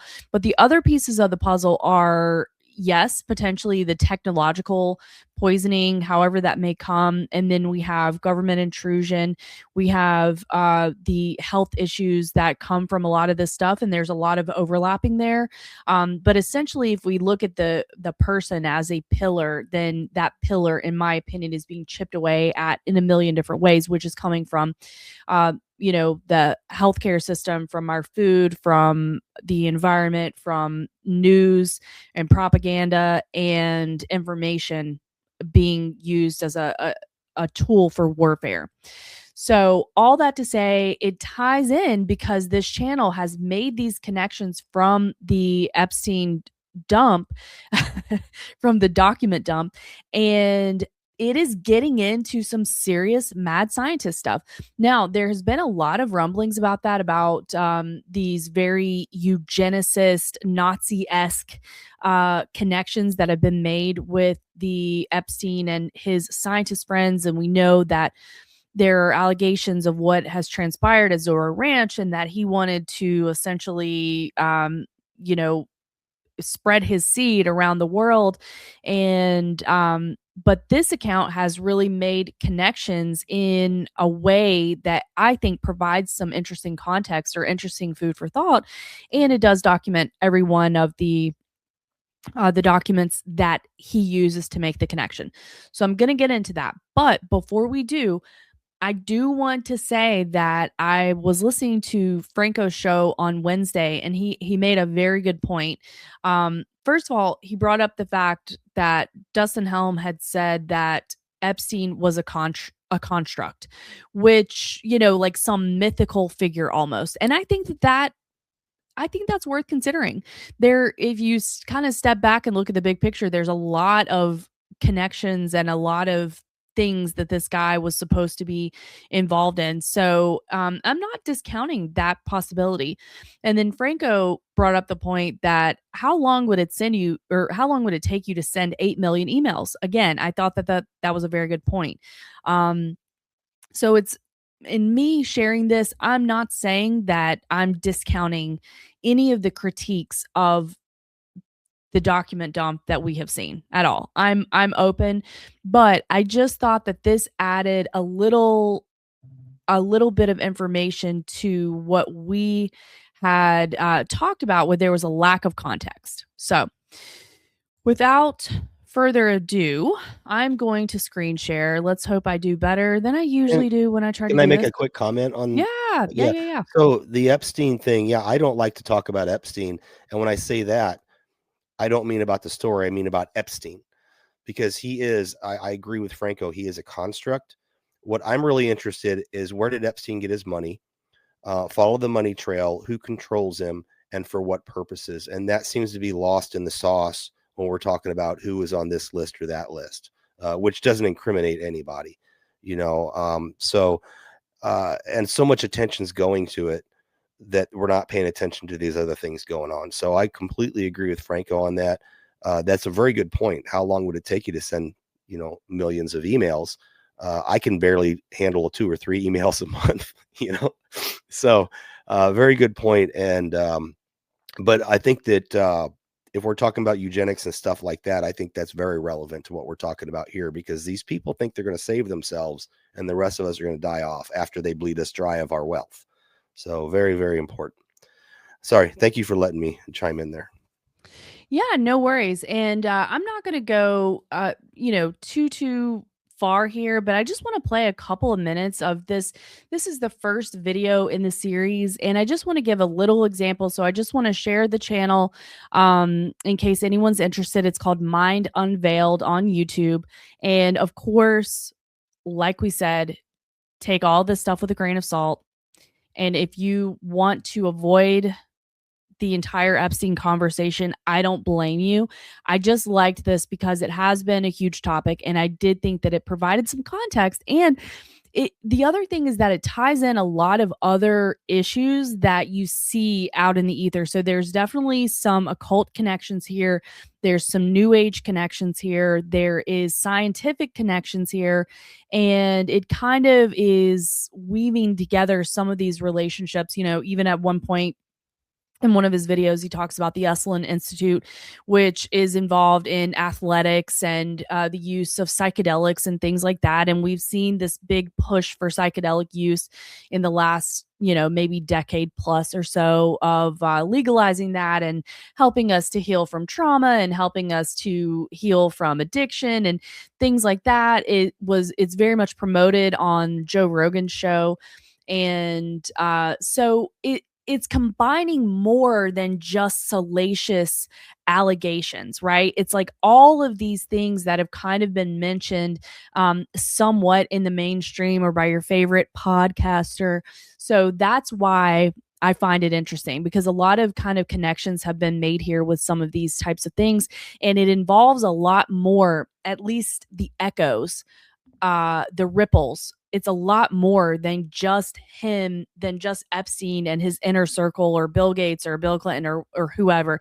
This really affects a lot of people, bleeding into our culture. So I think that informing ourselves of this is you know, I consider it interesting and something that could allow us to potentially make some connections in in the pursuit of understanding how we've been manipulated. I really do think that it can be helpful in that way, but certainly I'm not telling anybody to go down this rabbit hole if you're not comfortable with it, or if you don't want, if you consider it a waste of your time, it very well could be. So without further ado, I'm going to go ahead and play just a couple of minutes of this, and then we can maybe touch base about it. But this one is called Epstein's AI Baby Farms. And I think this really ties in with a lot of what Jason was just talking about in regards to this like post-human world that we kind of have been introduced to from the predator class, and their like I had said, their eugenics agenda and the push for AI, the push for eliminating human carbon. These are some, at least, documents that can shed a little bit more light on that. There have been some major updates to the files. It's actually starting to get crazy. People were telling me that I have to make a video on this, and while I typically stray away from recent events, something just told me that I should look into this. Now I realize why. This may be the biggest video I've ever made. I just spent the last week developing a research tool that would allow me to search with my own terms through 44,000 of those documents. But I took a completely different approach. I wasn't looking for names or occult terms. I was looking for what he was building. And what I found changes the entire story. Tucker Carlson had Ian Carroll on his show this week to go through the Epstein files. 2 hours. They covered the trafficking, they covered the intelligence connections, they covered the financial web. And then Tucker said something that stopped me. I suspect that the DOJ was not very interested in making them very accessible, as noted by them not giving us zip downloads to even download them with this time. So trying to make them more accessible for myself and others. Can I suggest a thread, for a younger, more energetic man to follow up on? Absolutely. And that's Epstein's fixation on genetics and biotechnology. Ooh, yeah. And it's very clear to me, well, much is not clear to me at all. And I don't understand this category very well. I'm not a scientist or geneticist, but I have noticed, not just with Epstein, but with a bunch of people in Epstein's orbit, there is a fixation on genetics and changing genetics and improving people and cloning and on really eugenics. Kind of tampering with the material of life in a way that someone who believed he was God would, or someone who's involved, in the supernatural would. I mean, there's really heavy stuff here, and that really, really matters. And I have not seen anybody go into that in a methodical way. He's right. Nobody has. Until now. Here's a story everyone has. Epstein told scientists he wanted to seed the human race with his DNA. He had a ranch in New Mexico where the plan was to impregnate 20 women at a time. George Church, Harvard's top CRISPR gene editing pioneer, had regular documented meetings with him. A victim wrote in her own words, quote, "I'm not your personal incubator." In 30 23andMe DNA kits were shipped to Dubai for a Middle Eastern royal. And that's where every outlet stopped. The victim diary got picked up by the tabloids. The 23andMe kits got a couple paragraphs in SFGate, and then everyone moved on to the next celebrity name. Everyone is asking who was in Epstein's circle, but nobody's asking what he was building. When you read these documents, the actual EFTA files, not the headlines, a pattern emerges. Shell companies declaring DNA analysis as their business activity. $50,000 wired to an artificial intelligence institute. A male fertility specialist getting haircuts at the residence.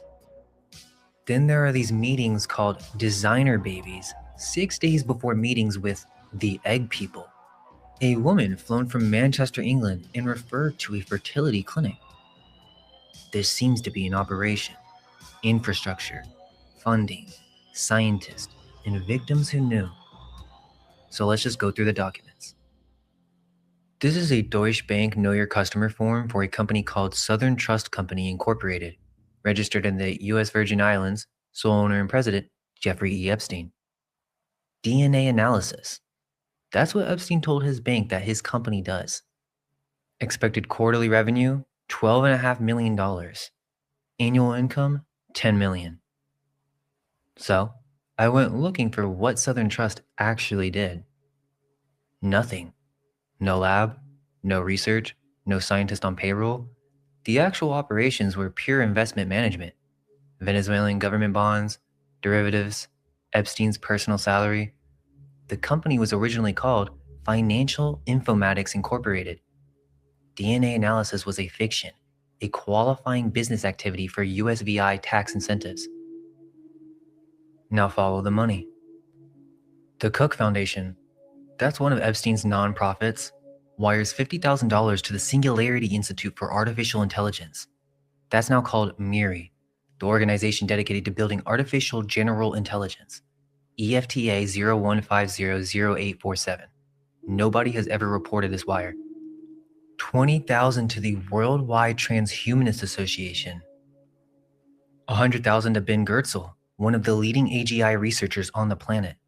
A $200,000 invoice for Joseph Thackeray, a researcher George Church introduced to Epstein who was editing his own stem cells with CRISPR. $6.5 million to Harvard's program for evolutionary dynamics. Okay, so I know that that was just barely kind of getting into things, but I thought it was a very interesting series of videos that are starting to make some very interesting connections.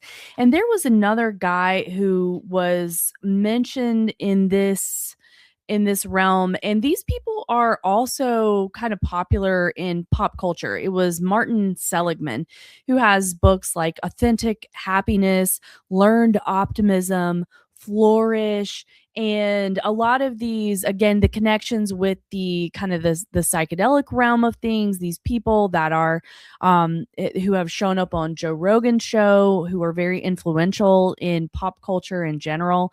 So I'm not saying that I subscribe to everything here or what, but I just wanted to let people know that this is these three videos have taken a lot of this information and have provided some context, which I find to be interesting, and included the document numbers for reference for yourself as well. And then again, that's not to discount the earlier questions that we had about this person being made up, about the ridiculous number of emails or the documents that were included during this.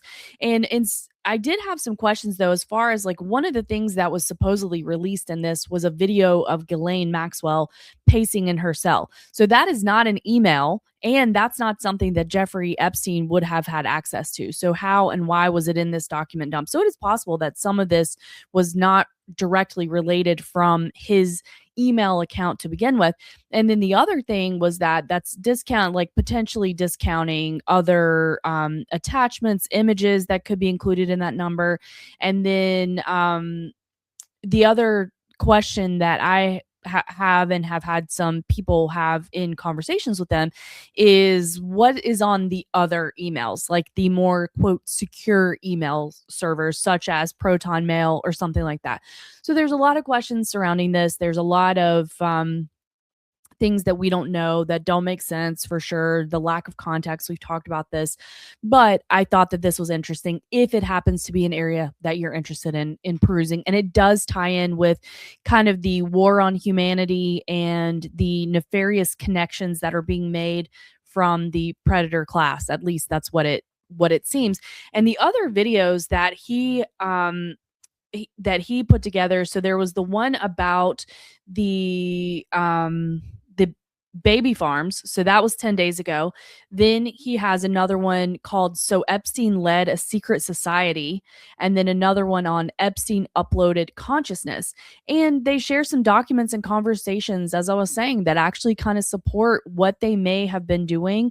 And one of the interesting things about the uploaded consciousness conversation is because to me, it appears to be a continuation of an MK Ultra type program, because they literally are studying behavior of these people, and it's documented in this guy's video where they are seeing how people will react, and they're testing, psychic abilities and things like that. So again, it could all be for show, but it's very topical when we look at the idea of controlling human behavior and the people that are interested in doing so, and what they will do in order to find that information.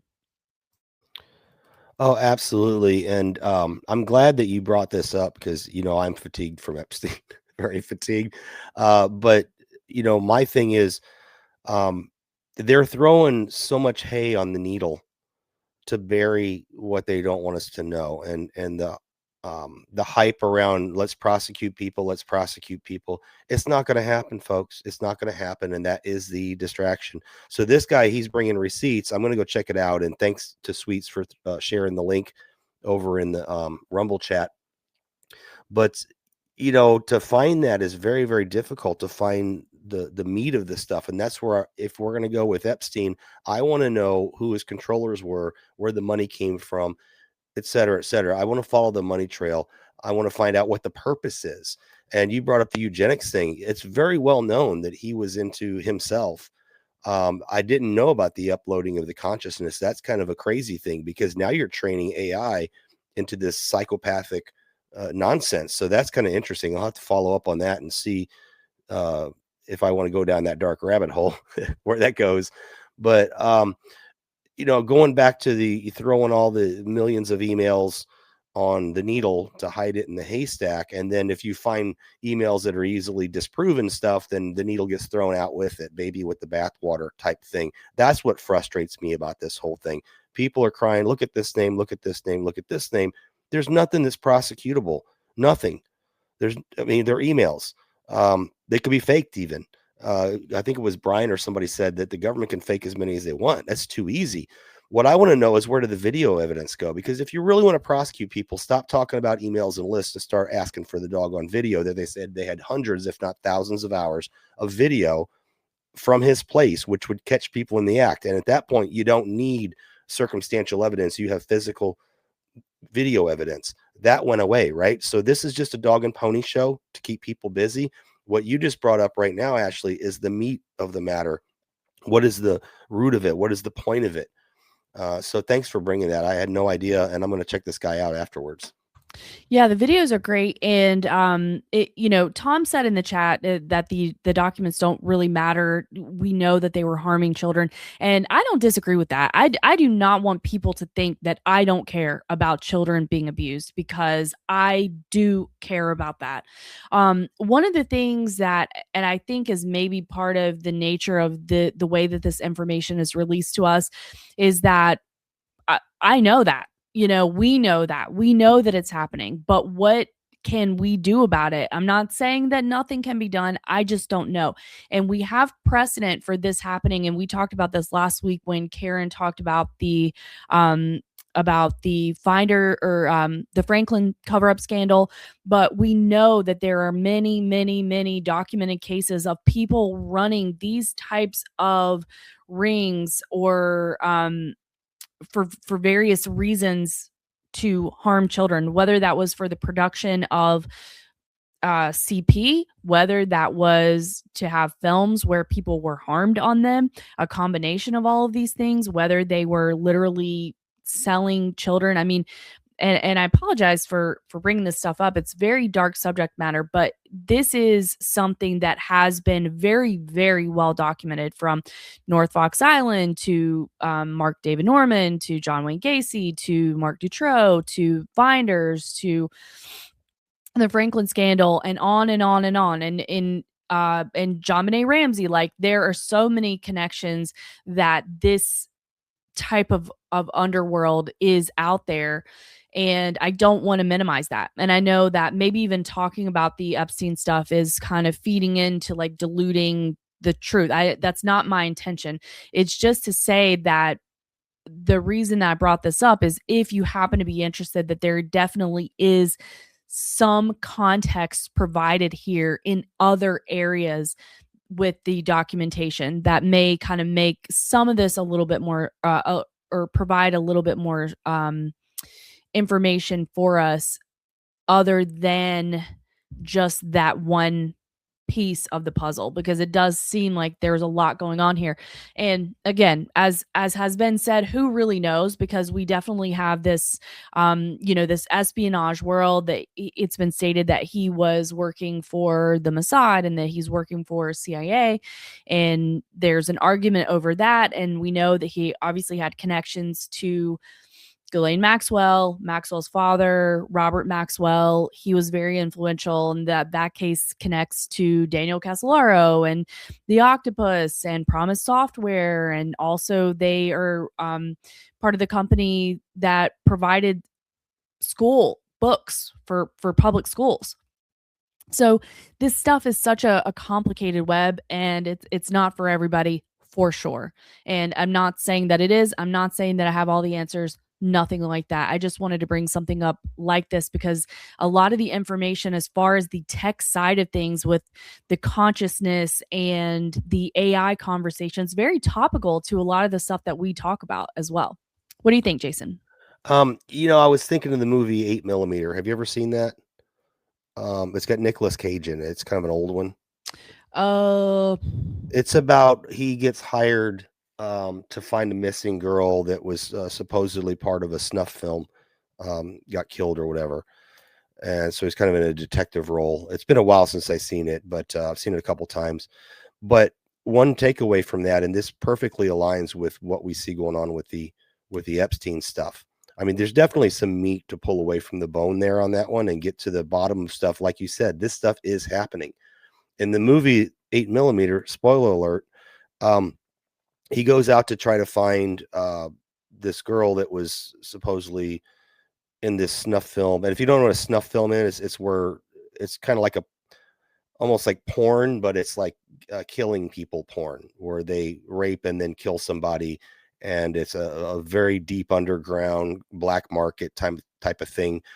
But when he was doing his investigation and getting wrapped up into this dark world, it turns out a lot of these people, it was all fake, right? It was fake that they, this girl that got killed, supposedly strangled to death in this film, she's in this other film with a different wig on, and stuff like that.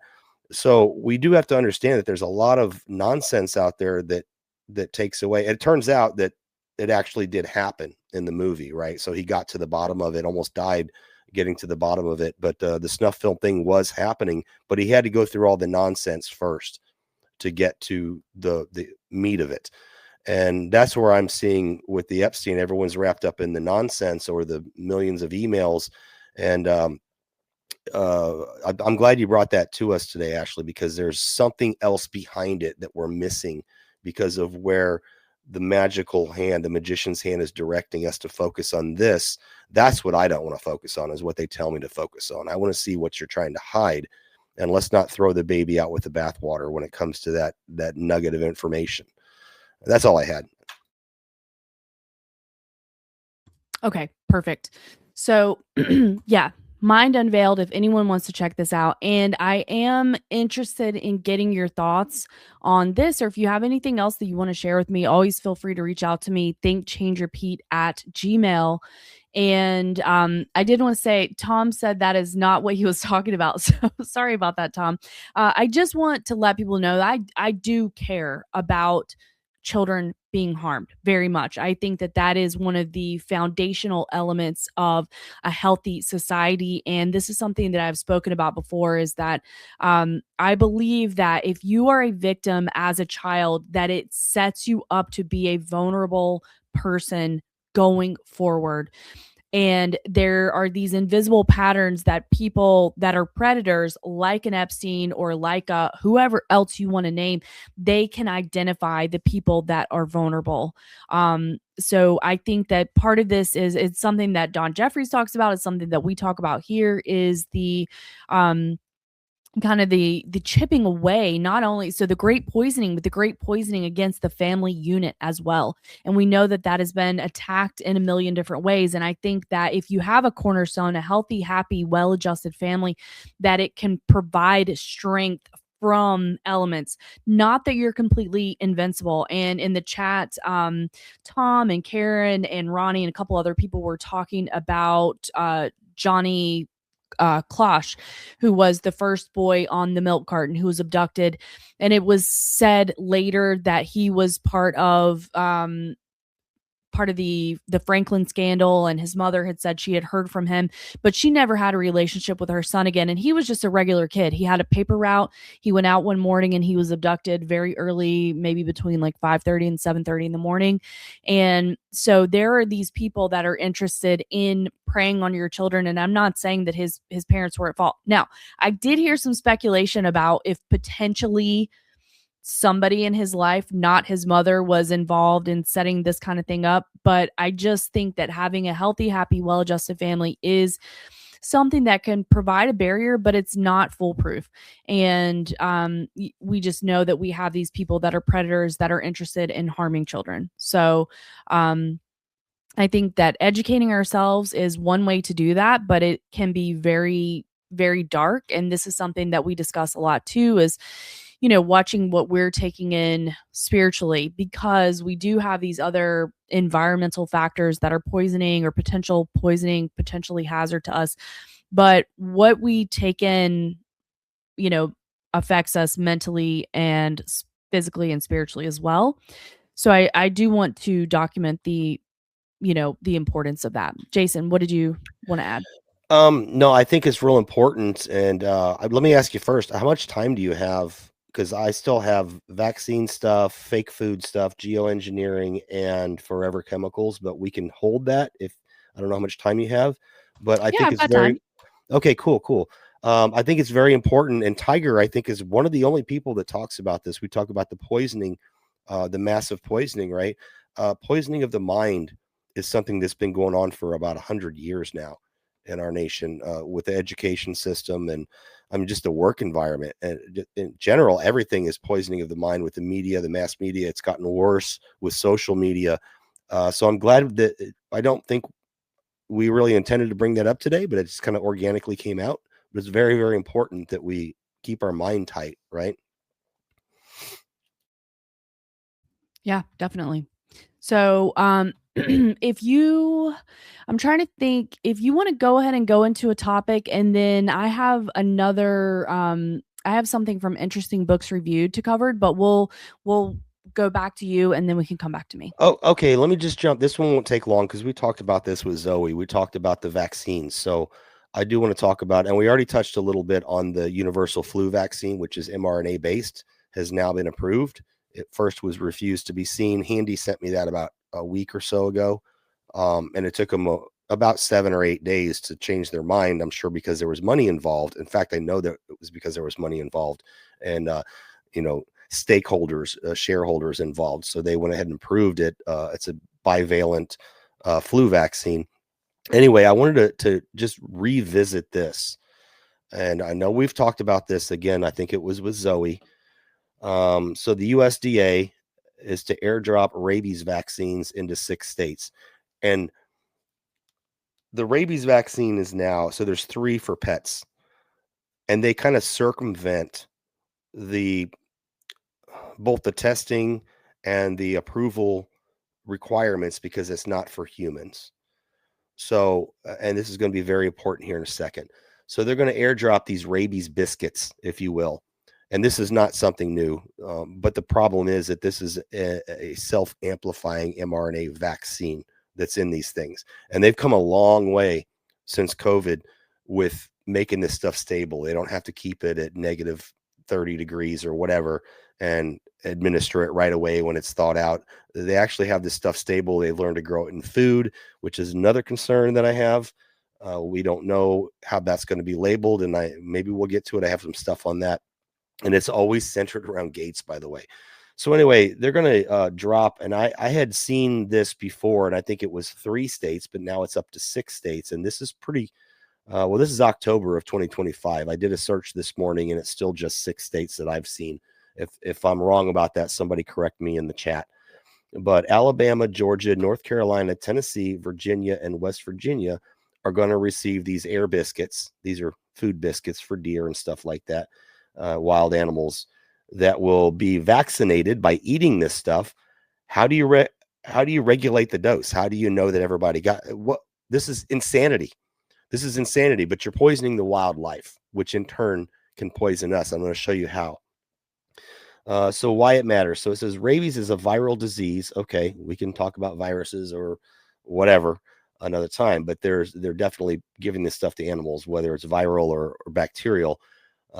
It can be deadly to humans, fear, affecting the nervous system and leading to severe brain disease if they don't receive medical care before symptoms start. Now, I'm going to say something right now. We had a dog that was completely tore up. It was a neglected dog that was our neighbor's dog, and they were out of town, and it had broke through our fence. And I was scared of it because it was like missing skin and stuff on its face. And I was like, I called the authorities. The authorities didn't want to touch it because they thought it might have rabies. Well, when I finally talked to a vet about it, they said, oh no, we think of the movie Cujo, like it's going to go crazy and attack you. When an animal has rabies, most of the time the animal doesn't want to eat. It goes and hides and dies. So the threat of rabies is not, what you think it is. Of course, you don't want to mess with an animal because they are agitated, but typically they're going to be away from you. That's what I was told by a vet. Okay, it's hearsay, whatever. But what I'm trying to say is the threat is an implied threat that isn't really there. I have not seen any news reports of some outbreak of people dying from rabies. I haven't seen this anywhere in the freaking world. But all of a sudden, it's something they're going to drop this crap on the ground. Why is that now? Why is it now when we don't have that happening? Let me continue to read before we go to you, Ashley. So it says it's spread to people and pets through the bites and scratches of an infected animal. Again, that infected animal would not be near you. It would be hiding somewhere, freaked out, not eat, and die. That's what I was told by a vet. The first symptoms may include flu, weakness, discomfort, blah, blah, blah. But let me go on because I'll get through this quickly. So I looked into this rabies vaccine because I know it's mRNA, right? And here is it. They're talking about just a paper talking about the efficacy and stuff like that. Very dry reading. And then here is talking about RNA, the way of the future. RNA vaccines are now available for dogs. And wait for it because I'm going to get to it because the self-amplifying part is very, very important because that's how they're going to vaccinate the unvaccinated is through wildlife or your pets. That's what I'm trying to get to here. Spoiler alert. So it says RNA vaccines are now available for dogs and cats. And it is the canine flu, canine influenza, the rabies vaccine. And I forget what the third one is. We talked about it with Zoe when she was on. She already knew about it. So she's up to speed on this. Duration of immunity, the no bivax NXT, whatever vaccine has a published 2-year duration of immunity, the DOI. So again, now we're getting into the money side of it, right? It's not a permanent vaccine. It's a 2-year. That's what they say. The NXT canine flu vaccines, this talks about the canine flu, but the rabies one is the same. Has no published DOI. Oh, so it's saying the flu one doesn't have one.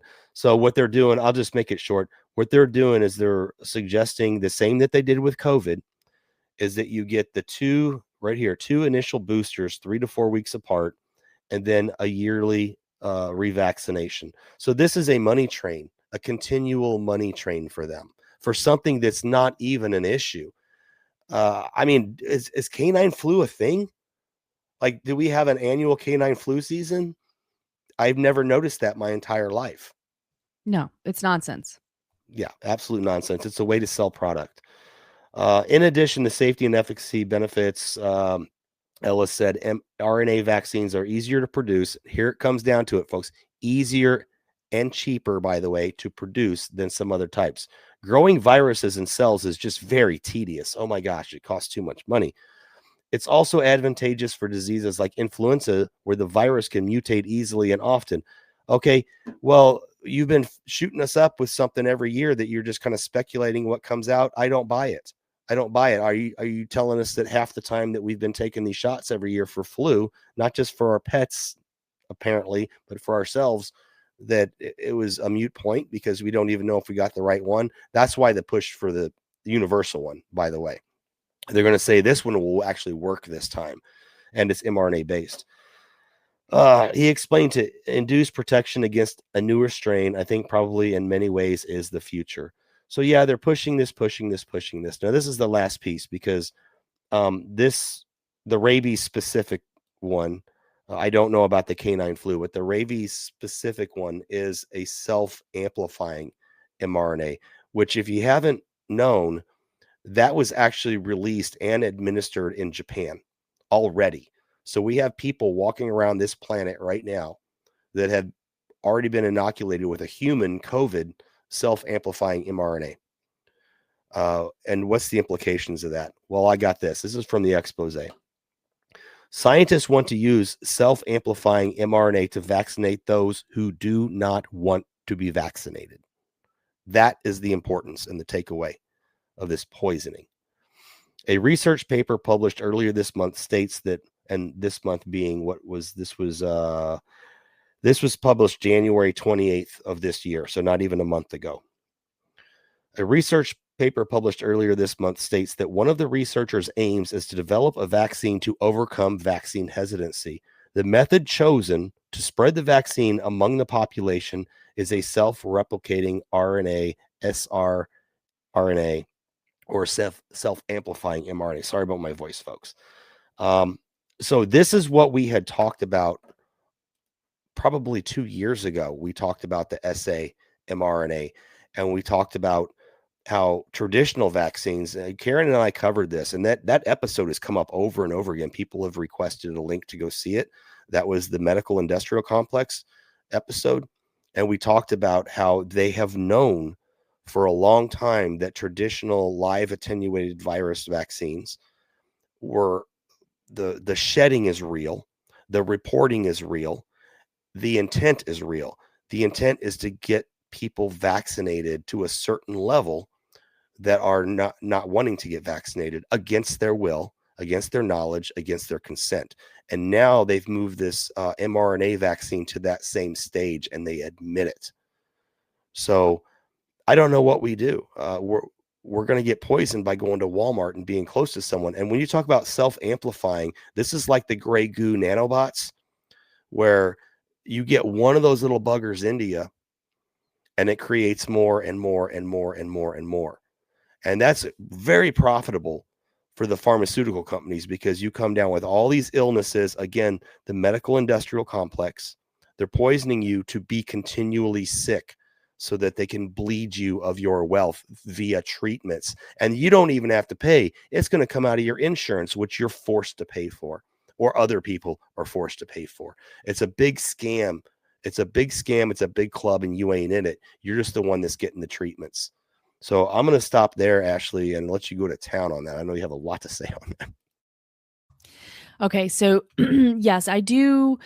I obviously agree with you. And I think that a lot of these, and I don't think we have some slight disagreements in the chat or whatever, but I think that overall people know, we can tell that this is this is sick care. This is not health care. We have many, many things that are sold to you as preventive. This is part of the generational thing that they do, just like Yuri Bezmenov talked about it takes 15 years to demoralize a generation, but maybe it also takes 15 years or 20 years or 25 years for people to totally forget and be disconnected to some ancestral knowledge that they may have had before, right? Like a conversation that we've had about people used to know how to farm, or they used to know how to garden or preserve their potatoes, things like that. That was not information that was passed down to me deliberately, but my grandparents knew. So it's just it reminds me of that. And basically, how long does it take people to think like, oh yes, they get their little zombie eyes, and they think now that they have to get their annual flu shot, and their dog needs to get their annual rabies or their every 3 years rabies shot or whatever. And then of course we have state regulations that come in that support that. So now you have state regulations that support you going to pay for a rabies vaccine and what other whatever other vaccines they want you to give to your animal. And they will tell you, this is a very similar situation where they may tell you that the flu is very dangerous. It can be for some individuals. Overall, it's not. People heal from that. And they will give you the same type of fear about things that may have an outside chance of affecting your pets. The problem is some of it may be real and actual and dangerous, but because of the regulatory capture from the education that the vets receive and from the regulation from the state, it's very difficult for us to try to discern what is actually a threat to our pet. And then that leaves many of us to come to the conclusion to keep your pets and yourself away from the medical industrial complex or the veterinary industrial complex as much as you possibly can. And I can't fault anybody for that. I've had times where I've had to take my animals, but I hate doing it because of the information and the power differential. Now, I happen to have a vet who does not give me a hard time over not vaccinating my pets. But a lot of them are not like that. And so I drive like 45 minutes to her because it's one place that I know that she'll get me in a quick, reasonable amount of time. She's very nice. She seems to really care about the animals. And she also does not give me a hard time on that subject.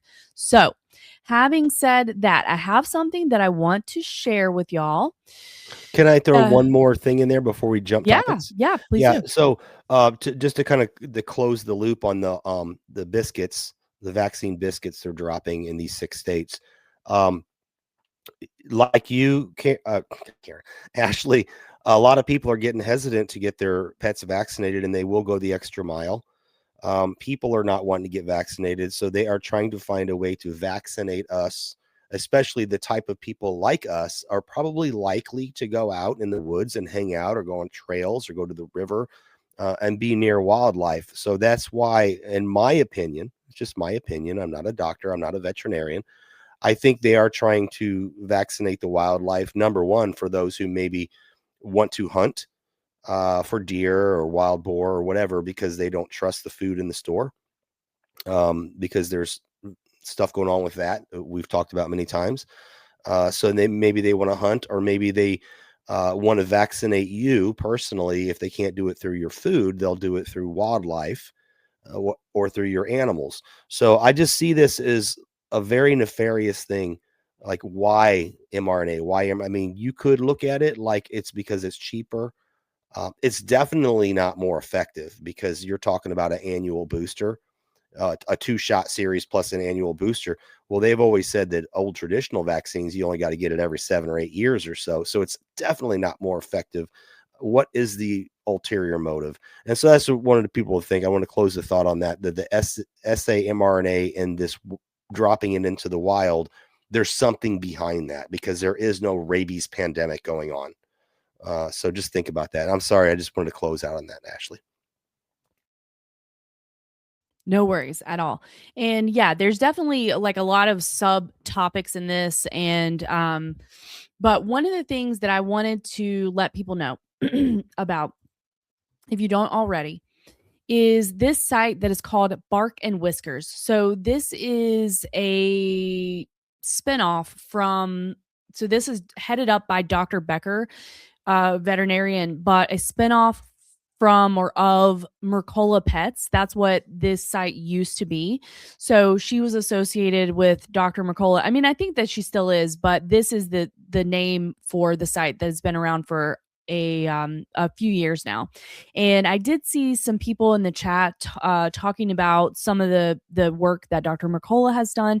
And I agree, he's put out a lot of good information as far as us, or as far as sometimes getting into the pets, and certainly Dr. Becker helps. She also has some YouTube channel or some YouTube videos out there if anyone happens to be interested, and I have found some of them helpful. But I like the website here. It's just barkandwhiskers.com, and you can search your topic, like whatever you're interested in or concerned about, in on the site, which I think is helpful. And something that I have done is looking into the vaccines here. So a lot of times this site borders, at least for the subject of vaccination, on not exactly normie territory, but I find it helpful because they are very kind of reserved in their recommendation for vaccines, but they also have the understanding that a lot of state regulations require people to have the vaccine. And in this case, they recommend people, if you are curious, if you're if your pet needs a vaccine for rabies, for example, they talk to you about the option for having your pet checked for titers. So titers are something that would show up in the event that the pet was actually vaccinated. And then Dr. Becker and some others on this site are saying that a lot of times once a pet has one vaccination for, say, rabies, they will have titers that show up for the rest of their life. So that is not to say that I believe that our pets should be vaccinated, period. I'm just saying if we're operating in kind of the normal information that we're told from our state and our vet, I do not subscribe to getting my pets injected anymore. I have made that mistake before, and I 100% feel very convicted that that was associated with health problems that my pets had, and that I could have maybe had a lot, or at least a few more good years with my dachshunds that I lost, because my little boy was almost 15 and my little girl was almost 16. But I definitely, out of being naive and uneducated on some of these things, made mistakes with them and trusted in the medical system. And I think that I could have gotten a little bit more time with them, because dachshunds are a hardy breed and they're very stubborn, and they can live for a very long time if situations are good. So that's something that does bother me to this day. But all that to say that none of this is to say that I subscribe to the usual program, but sometimes we have to understand where the usual program is coming from, because for example, when I lived in upstate New York, and that particular town in Syracuse, it was pretty restrictive. Like, they were pretty controlling. So if you had pets, they needed to know the pets needed to be registered, the vaccines needed to be on record. You had to pay like a pet permit. It was kind of crazy. But just if in the event that you find yourself in this situation, I think that having this site who kind of understands both sides is helpful. The other thing that I like about this is that they do talk about that a lot of this stuff is pushed from a state regulator, and they do have people that are working as activists in order to try to get some of these regulations changed so that you could potentially have titers accepted. Not that that's perfect, but one vaccine that your dog survived is much better than a follow-up every 3 years, if that's what you have to deal with. So that's all I'm trying to say. And I find that there's some good information. So they talk about the vaccines, the titers here in this particular article. One of the other things that they talk about is some tips for you to be able to protect your dog, like some medication or supplements that you can give them surrounding the time of vaccination in order to have a little bit more protection should you be in a case where you do have to vaccinate. I hope you don't find yourself there. Like I said, I do not vaccinate my pets anymore, but they're in the event that you find yourself, I think that this website can be helpful for that. So I apologize for rambling a lot, but I just wanted to bring this to your attention, the bark and whiskers. And there's a lot of nuance under that subject, because you have the regulatory issue, the veterinary education issue, the wherever you're living as far as what that particular place may try to put on you. Then you have the considerations for what harm could be done to them through repeat vaccination or vaccination period. And sometimes it just puts us as a pet owner in a rock and a hard place. So, or sometimes let's say that you have to live in an apartment, or let's say that you don't have people to help you or come to your house and stay when you have dogs. Like, these are things that we have to consider, that we may not just be able to write it off forever. And not everybody's, as lucky to be in that situation where they may have to make decisions that they don't want to make regarding the health of their pets. That's a real good point, Ashley, depending on where you live. And I lived north of Syracuse there in Watertown. I know you know where that's at. And in the military in general, your pets not only have to be vaccinated, but they also have to be chipped. That's mandatory everywhere in the military. Um, I'm pretty sure it's everywhere in the military, but if you live on base, that is, I'll say if you live on base. But in New York, yeah, they do have strict rules about having a pet. I mean, you can go rogue and not let them know, but this is what's going to happen is if your dog or cat or whatever gets out and they catch it, the first thing they're going to do is it's not chipped. They don't know who it belongs to, but they're going to inoculate it with everything that they have, whether or not your pet's already been inoculated. They're going to do it again anyway, which can't be safe. That cannot be safe. We're not just even talking about the adjuvants there, but the active ingredients, and they don't care. That's another thing. And I actually had some stuff on this that I didn't bring because I think we've all seen it, but you're talking about, let's say a Labrador retriever, right? Or Labrador, a big dog, Great Dane. Let's take a Great Dane, for instance. The same dose goes into a Great Dane as a little Labradoodle. Yes.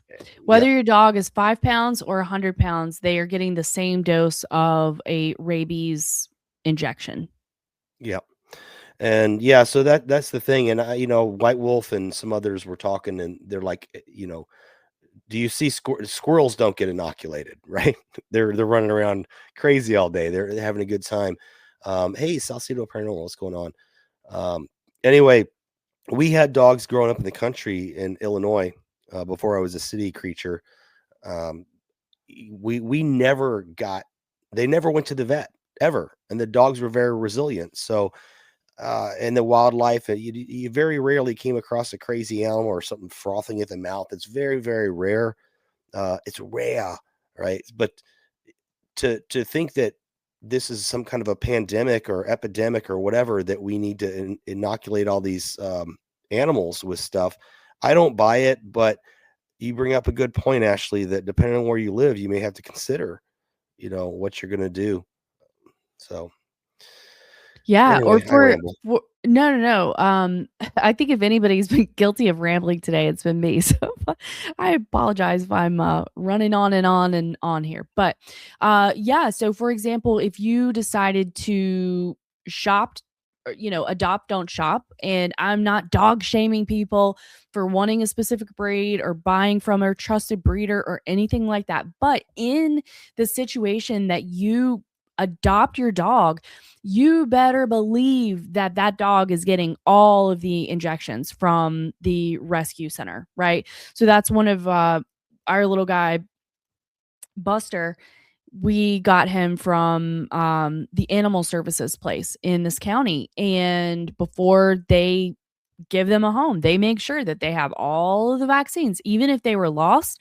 We don't know the history of this dog, and he could have had all of that before. They said he was heartworm positive, so they gave him a poisonous heartworm treatment, which may have saved them. I'm not saying that there's no use for that. I'm not educated enough on the heartworm subject, but I know that the treatment can be very toxic to them as well, because it has to kill the worms that are in the heart. So all of that to say, sometimes we personally can have the ethos of not doing that. But if you wanted to rescue an animal, a lot of times from where you're rescuing, they are going to have some form of, injections, treatments, something to that effect. And I think this is one of the things, just like with human health, it is something that we're constantly learning. I mean, there's so much to learn about caring for our animals and how we can give them a better life and set them up to be healthier and live longer and be with us longer. But it is definitely a journey, because it's the same thing with our own health. We're battling truly,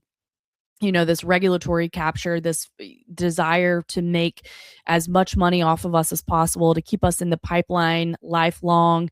And then knowing that a lot of these people, even if they have the interest of helping people and caring for people, and I have heard a lot of good scenarios, even recently, of people who were skeptical of the medical industry, but they really had wonderful, compassionate care, even in a hospital setting. So I'm not saying this to demonize people in the healthcare field or anything like that. I know a lot of them really care, But what I'm saying is that their education often is coming from an industry that has been captured, whether you want to call that the Rockefeller medicine or whatever. But the point is that where the information is coming from, these institutions, they are giving the information that they want people to know. The treatment modality, the information monopoly essentially is had by them, and that affects kind of being able to think outside of the box or to really learn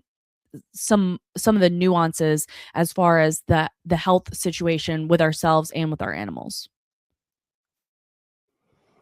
Right on. I don't know how much more we can get to. Since we're on vaccinations, can I jump to this? I would call it conspiracy theory land. With water being contaminated with vaccines. Do you want to talk about that? Let's talk about it. Yeah, I'm chalking this up into the conspiracy theory bin. It's not provable, but we can think about it, right? And maybe look deeper. So first I'll go with this since we're on the vaccines. So we're talking about the self-amplifying again. This kind of is a good bouncing off the pet thing. Self-amplifying RNA vaccine against COVID-19 with long-term room temperature stability. And that's what I was talking about, where it's no longer has to be kept at absolute zero, the temperature and stuff like that. And we've known this for a while because they figured out how to grow it in cabbage and lettuce and stuff like that, which we've covered in the past. And it's well documented. But anyway, here is the claim. And I, like I said, I'm chalking this up to conspiracy theory because someone took something out of context here, in my opinion, but we could talk about it. And this is, I forget this lady's name. Let's see if they put it up there. I don't know her name, whatever, but she's part of the World Economic Forum, and someone extrapolated out of this conversation that they want to vaccinate our water. And I'm going to show how that's maybe not possible, but it's still a concern. So let me go ahead and mute myself and play it. And globally, did we solve that? Did we actually manage to vaccinate everyone in the world? No. So highlighting water as a global commons and what it means to work together and see it both out of that kind of global commons perspective, but also the self-interest perspective, because it does have that parallel. It's not only important, but it's also important because we haven't managed to solve those problems, which had similar attributes. And water is something that people understand. Climate change is a bit abstract. Some people understand it really well. Some understand it a bit. Some just don't understand it. Water, every kid knows how important it is to have water. When you're playing football and you're thirsty, you need water. So there's also something about really getting citizen engagement around this and really, in some ways, experimenting with this notion of the common good. Can we actually deliver this time in ways that we have failed miserably? And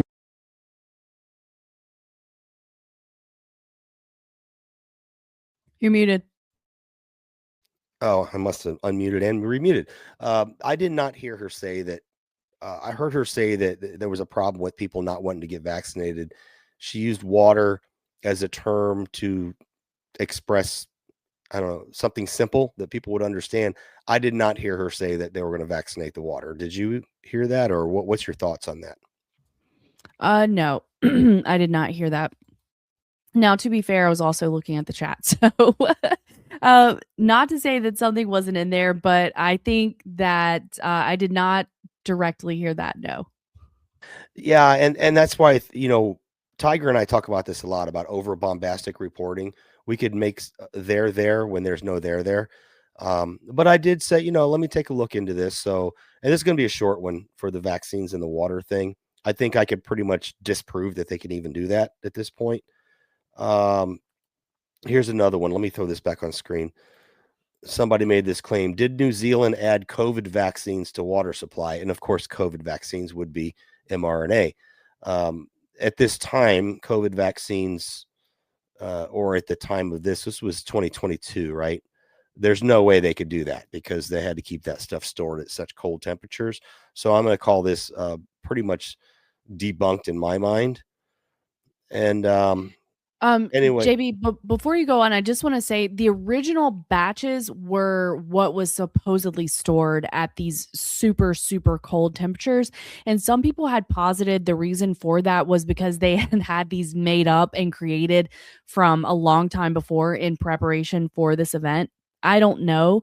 But after that, it didn't seem like they had to store them in the exact same way. So after the kind of the first batches. So I wanted to let you know that. And then I know, I don't know if they added the vaccines to the water supply. I would say that probably not. But I do know that they were monitoring sewer systems for this type of thing. So I don't know if that's where something like this is getting its title from or what, but I do know that they were supposedly looking for COVID infection in from their sewage testing. So, which is part of the part of the agenda supposedly with as we move to like smart toilets and things like that. Kind of a horrifying concept, but you just never know what they're getting up to.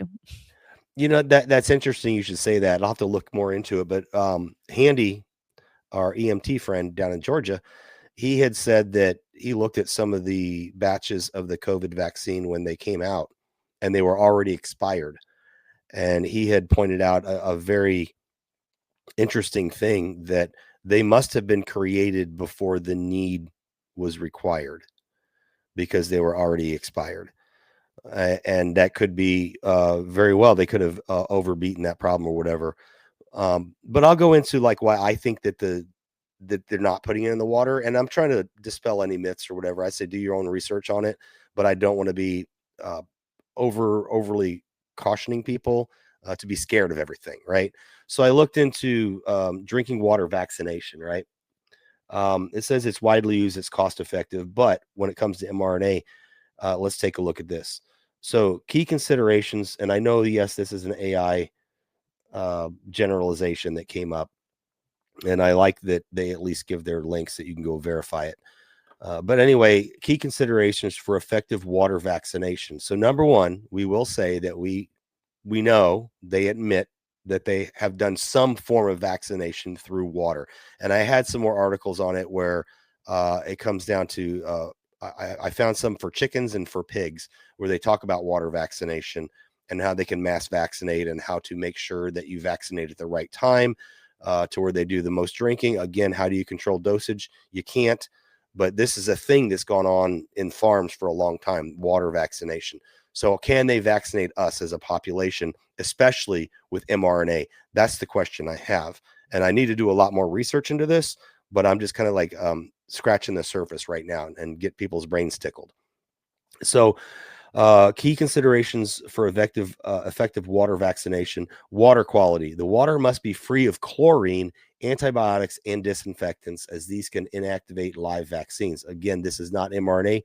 These are for live vaccines, and this reference is for the vaccination they do on farms for, factory farms with pigs and chickens and stuff like that. Chlorine levels as low as 1 part per million can neutralize vaccine efficacy. So we know that our drinking water has crap in it. Can they effectively put a vaccine in our drinking water when we fluoridate our water, we chlorinate our water, we do all this stuff because it's generally recycled? I know you hate to hear this. It might be recycled from crap water. You don't know, right? That's where the water treatment plants are for. Vaccine stability. Live vaccines, and of course, this is for live, must be stored properly, typically in 2 to 8 degrees Celsius, and handled carefully. That's where I brought up the storage thing for the mRNA. Again, you point out a good point that was the first generation, and maybe they've overcome that problem. And obviously they have in certain applications, they have, because I've read about that. Vaccination window. The vaccine solution should be consumed by the flock within 1.5 to 2 hours. Or I guess we're the flock now, right? No, this is talking about farm vaccination. If consumed too quickly, under 1.5 hours, not all birds receive a full dose. If too slowly, over 2 hours, the vaccine may degrade. That's where I say I don't think they can vaccinate us through our water, because no one knows how long that water from the water tower or wherever your water's coming from travels down this pipe before it eventually comes out your spigot, right? It could have been sitting there for 2 weeks. Who knows? See, commonly administered vaccines in water. Again, this is where I got this from: poultry, for Newcastle disease, infectious bronchitis, blah, blah, blah, blah, and then pigs. So this is where they do water vaccination. So I don't know. I thought I'd bring this up because even though I don't believe they're currently vaccinating us in the water, I do understand that it is a concern that people have. And it may be something that's possible in the future. And if they do it with the mRNA, if they can find a way to do it, that's pretty much game over for us, ain't it?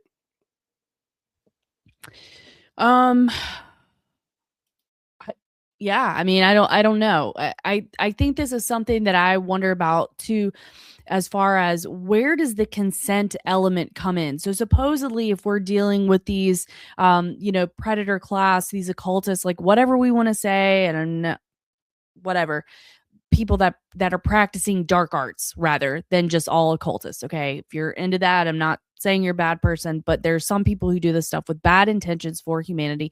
And I thought, I could be wrong about this, but that there was supposed to be some form of consent involved, that was part of the deal. So if they just start dosing the water, then there is no consent. However, it doesn't even really make sense for me to say this, because obviously they dose our water from the if you get city water, then it's dosed with fluoride and who knows whatever else is in there, and there's no consent involved. That's just under the guise that it's good for your teeth or some kind of lies. So I really don't know. I think, yeah, that's a horrible thing to consider, and something that this is why we need to try to stay informed, because if they're doing that, then we need to be even more serious about filtering our water, and trying to have clean sources for where we get our life-giving food, water, all of that kind of thing. And that's something I don't think we're going to get to the forever chemicals today, but when it comes to dosing the water, one of the things I checked out for many stories I've looked at is when you do the MSDS and the research on chemicals, and I'll just use pharmaceuticals, for instance. One of the things that they have to look at is the chemicals after your body has processed them, gets released from the body into the sewage. And this is where I say that we drink poop water. Okay, we do. Whether you know it or not, you drink poop water. Even if they don't take and recycle that water directly, that water is purified. The soot comes out. They put some chemicals in there that makes the solid particulates drop, and they separate the water from the poo. And that actually I've been finding out that actually is going on to crops now. So they're using people poo to, fertilize crops. But that water, even if it doesn't go back into the immediate drinking water system, it gets released into the wild. And that water then makes it down to the creeks and rivers, and then eventually the sea. And there are testing procedures, and we've pointed this out in other shows, where before they can release something as part of the approval process, they have to show the downstream impact of people taking, say, like a Prozac or something, and then I urinate or I poop or whatever. And sorry to make this a smutty show, but you excrement yourself into the toilet. It goes through the process and it winds up into the riverways or whatever, and they have to study the marine effects on it. And that was something we talked about in a previous show. And that water, quite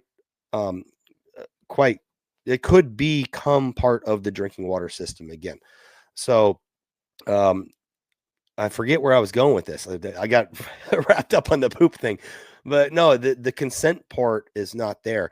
And you pointed out very, very nicely, actually, when you said about the fluoride in the water and other stuff like that. Well, there's also other chemicals.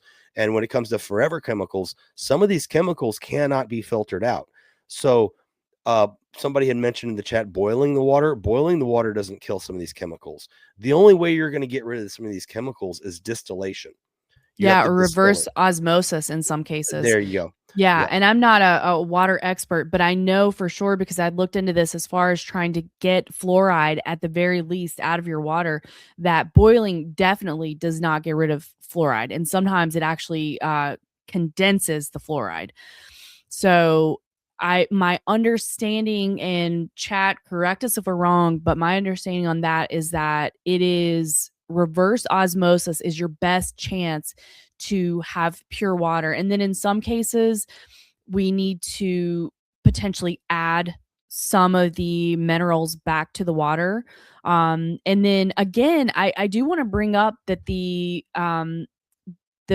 Twitter or X channel Oasis and the Oasis app do provide some good information on drinking water, and they go through the minerals that you can find, and they also go through the chemicals or toxins or whatever that you can find in some commercial water, whether that's glass or bottled or whatever. And they keep a fairly continuous check. So, for example, Mountain Valley water that comes in the green bottles is a really popular one. And you can even get the giant green glass delivery to your house, but it was sold. And so once they started checking that, then they found that there were certain levels of arsenic, I believe, that was a little bit higher. So they do really good on keeping an eye on the store brands that are healthier, and some of them you can get from really common places. So that there are things that we can do in order to try to have healthier water, but my understanding as far as the home goes is reverse osmosis.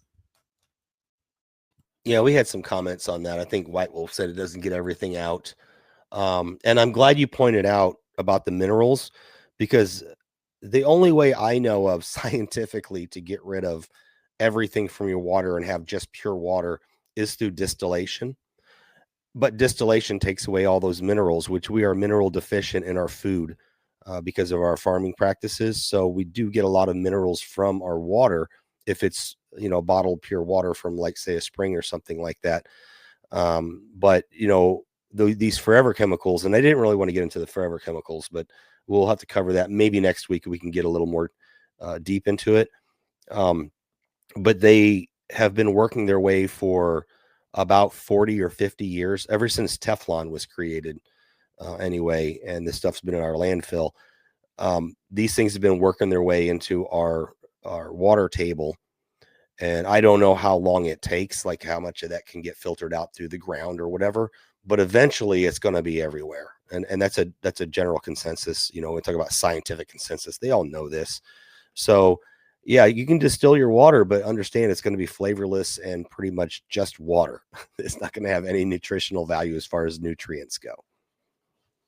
Yeah. Yeah. Sometimes there's some other sources that we can look to for that, but it's difficult, and it shouldn't be this hard to be a human on this planet and just to not be poisoned in your food and your water and by the medical system. Like it does get very old and very frustrating, but that's why I like to try to stay positive with with our group and our community here, and not dwell on these things and just say, yes, it is like that. It really do be like that sometimes, and it sucks, but this is where we're at. So let's keep fighting the good fight.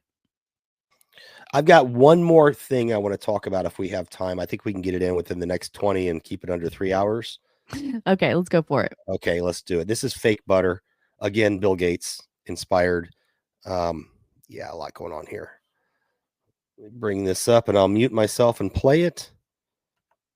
Like the butter we're all familiar with, but without the farmland, fertilizers, or emissions tied to that typical process. And this butter breakthrough, it's happening right here in Batavia. In the middle of an industrial park in a suburb west of Chicago, something unprecedented is happening. So you're using this gas right now to cook your food. And we're proposing that we would like to first make your food with that gas. The company is called Savor, and you better believe it, they're pioneering. Man, my little hotkeys not working for mute, unmute. Anyway, I'm going to pause it real quick and just say the fake butter thing is based off of the idea that they're going to reduce emissions. Okay, another BS thing about carbon dioxide or methane or whatever being bad because it's a butter product, it's a fat product from cows. So I want you to keep that in mind as we watch this. I'll pause it a couple times and provide commentary, but the butter, fake butter, so that you don't eat real butter, is going to save the environment. And I want to show how they're full of absolute crap. Do you have anything you want to add before we go on, Ashley? Avoid fake butter at all cost. Go for the real stuff, or just if you happen to be someone who is not comfortable using an animal product, then go for a very high quality avocado oil or a very high quality olive oil, knowing that sometimes these can be adulterated. So find companies that you trust. Supposedly Primal is a really good brand for avocado oil. But anyway, use something like that and a little bit of salt. But do not use the fake butter, or as we used to call it, burter. For some reason, the fake stuff had an extra R in it. So it was burter, and avoid that. Parquet. Parquet. No, the thing is that I go back to this create the problem, sell the solution. And that's what this is. And it's flat on its face, because what they claim that they are preventing, they're actually creating probably more of it. So let me keep it running here, and I'll pause it here in a sec. Tech uses carbon and hydrogen to make the stick of butter you see on this plate. This is pretty novel to be able to make food that looks and tastes and feels exactly like dairy. So right away, it's using carbon and hydrogen, a hydrocarbon. That's what oil is, right? All of our medicines are made out of it, and now they're making food out of it. But if your goal is to remove carbon, why would you reintroduce it into the world, right? Wouldn't you bury it like Bill Gates wants to do? No, they're carbon capturing. Pay attention now, everybody. They're carbon capturing. They're getting carbon credits. They're getting paid to capture carbon. Now they want to put it into fake butter and sell it to you in the hopes that you believe that you're stopping more carbon being created. How nonsensical is that? Yeah, it's insane.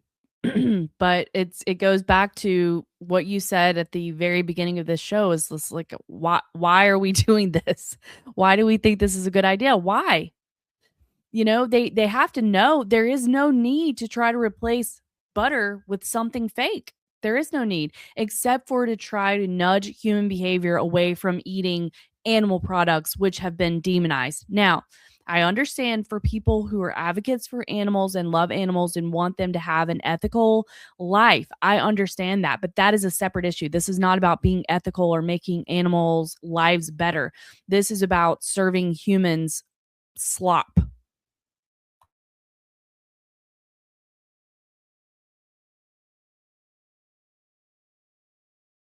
Sorry, I had to reply.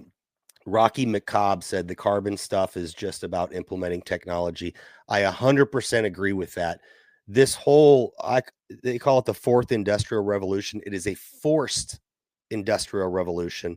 And what they're doing is through elimination of legacy means they have picked their stakeholders, and they chose that word carefully, stakeholders, like Bill Gates and his fake butter and his fake meat and all this other stuff. They've picked who is going to replace what we're not allowed to buy anymore. And it's whoever ponies up the most money to the table gets to have a seat at the table later. And that's exactly what it is. It is not something natural. It's not even something that's going to save the planet. It's not good for you. It's not good for me. It's good for the stakeholders, which then, let's go back to the beginning, when everything goes south, can run back to their bunkers as their plan C to hide from us all. That's what I see happening. So anyway, let me let this run. We'll try to get through this. I know we'll try to keep it under 3 hours, so we'll make it quick. Butter, but with no agriculture whatsoever. And no long ingredient list the average person can't pronounce. It's really just our fat. Okay, I think I can stop it there. Butter doesn't have a long ingredient list. Okay, so you're comparing apples to oranges here. You're talking about making fake butter from reclaimed CO2, supposedly, that Gates or whoever got paid for or get credits for or some kind of subsidy for, and they're going to sell it back to you. So it's not really about reclaiming it and hiding it away. It's about reselling it to you. And then you're going to compare it to a product that's not real butter, because real butter would not have an ingredients list. So this is all nonsense. This is a forced, like I said, a forced industrial revolution. It's forced upon us, planned obsolescence of old stuff to bring you into the new stuff. Anyway, that's really, and I had some more stuff on Gates here, which let me see. I'll just read this. I won't put it on screen. This was a reply from someone. It says, not publicly traded. Tirana Biosciences is a private venture-backed company specializing in RNA-based plant solutions. Stock is available. This comes down to fake food again too. And I looked up this RNA-based fake thing. Gates is heavily involved, and he's using, again, RNA technology to modify the DNA. Even if you don't believe there's DNA, they're somehow modifying these plants to where this terraforming, this poisoning of our world through spraying. And I know we didn't get too heavy into geoengineering and none of that stuff. There's a lot of topics we could have got into, but death by 1,000 cuts with the poisoning. Legacy stuff is not working anymore, but their new genetically modified stuff or robotic stuff or nanotechnology will work. So it is a monopoly on top of monopolies, where they're going to be the only people that have the product they can sell you. And that's what I'm seeing with the poisoning. I don't think it's necessarily intended to kill us all off. I think some of us are going to, if you look at the Georgia Guidestones, they definitely want a certain percentage of us gone. That's for sure. And they don't have the funds, unless they're willing to give up their bankroll. They don't have the funds to support the liability of the aging population we have, which I think is what COVID was about as well with the jabs. I think they wanted to kill off a lot of that liability. And they even upped the Social Security age and how much they're going to pay out. And it didn't up how much they're going to pay out. It doesn't go up enough with inflation. So they're really paying out less if you look at it in that sense. But I don't think they care. I think that they just want to make their money, and they think that they're going to have a way out. And I guess that's kind of my, I'll give my final thoughts and then let you go to town, Ashley. My final thoughts, and I wrote this down earlier when you were talking. They basically want to kill the natural, and Karen would have a lot to say on this. They want to kill the natural, and to survive, you'll have to either merge with machine or hide in your bunker until you die. That is the takeaway from this. This is the biodigital convergence, and that's a secondary application of these greedy people that want to shut down the natural to monetize the artificial. But the end goal, in my humble opinion, is that they want you to, in order to survive in this artificial world, you're going to have to become artificial yourself. And I'll drop the mic there and let you just take the reins here, Ashley. So you said final thoughts. So I said that to Deb in the chat, and she said, time for the Southern/Minnesota goodbye. And here we go. And we know that we can drag it on and on many, many times, many final thoughts. But I did want to say, I agree with what you're saying. And this is something that James Evan Pilato from Media Monarchy says all the time, which is they steal the real and sell you the fake. And that, I think, very much sums up the fake food. And of course, they would never eat that, whatever they're trying to sell us. And they're very aware of what is transpiring from the health fallout and things like that. But it is a desire to, I think, distinguish themselves from the regular class. It very much is the haves versus the have-nots, and the, 1%ers and all that kind of thing. 1%ers gone amok. So I very much agree with that. And I do think that there's a lot at play here, whether some of this is in order to confuse the population, humiliate the population, reduce the population. I do think that there's an awareness of the coming population crisis as far as what would be needed to help support some people that are moving into an aging role who may need support. I think that that is certainly a logistical concern. And a lot of this does tie in with some, third wave feminism and having people not having the size of the family that they used to have, and as well as a lot of fertility problems from males and females. So we have a rise of polycystic ovarian syndrome and infertility, and we have a reduced amount of testosterone in males, increase in estrogen, reduced sperm count, motility, things like that. So there's a lot of things that are playing into the current situation that we're seeing. And, it's really frustrating for me because a lot of people that are getting very sick who would need care, I don't think they would have been in this type of situation if they had not had such a toxic environment, toxic food, toxic medicine that contributed to them being, maybe disabled for a very long time, being in the as Deb called it, the health care, HELL care system. So a lot of these things are definitely converging in this time. And yeah, we know that they have told us that they have a desire to reduce the population. And if you believe the Georgia Guidestones, that would be to 500 million from a population of 8 billion. Now, I have to say, I have my own questions about 8 billion people. How are you going to verify that to me? I don't think you can do it. Can't tell me there's too many people on this earth. And I think there are people in the chat that would agree it is only God that decides how many is too many for this planet. And Amen.